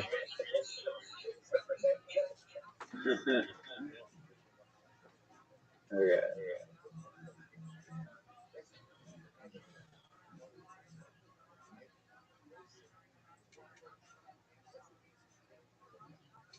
Let me know when you're streaming it if you can't. If you can't, that's okay. Yeah, 1 sec. I'm just swapping it.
The quality on YouTube is so dog shit. Looking for another one. Wait for that documentary. Yeah, like the quality is so terrible. Okay, I'll be the judge of that. I mean, I know you're already the judge, but okay. What did I say? It's called O.J. Simpson. Is OJ innocent?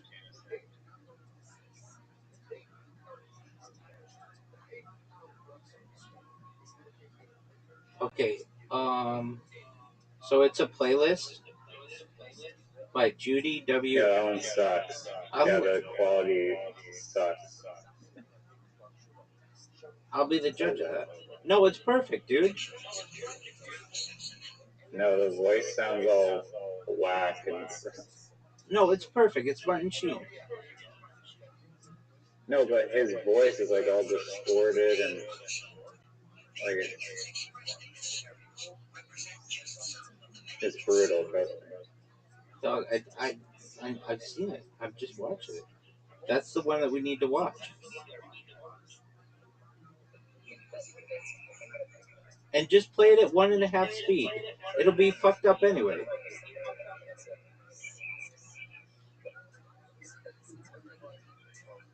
All right. And the reason why they have to do it that way is because they don't want a copyright strike. So they have to have that weird thing in the background going, and then they show it in a smaller window. That lady's amazing. Oh, and you're amazing for doing that.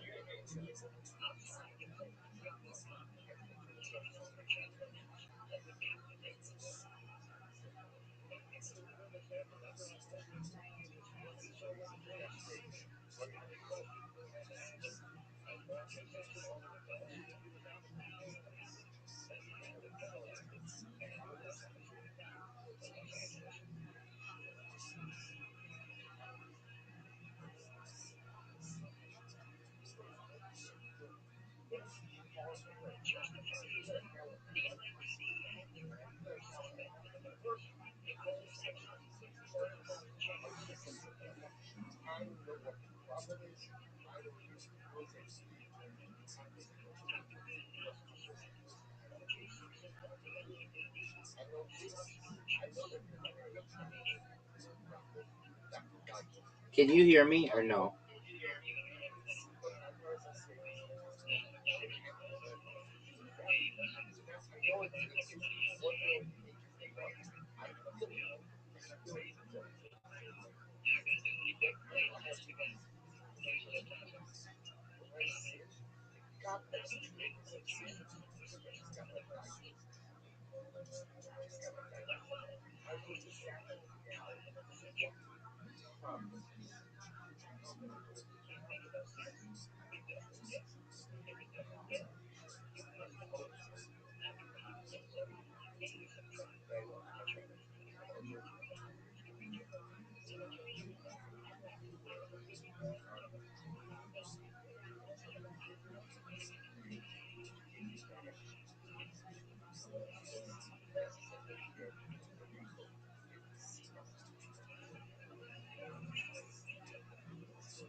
Brother.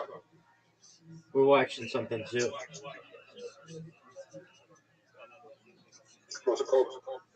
It just started. It's on O.J. Simpson.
Ugh.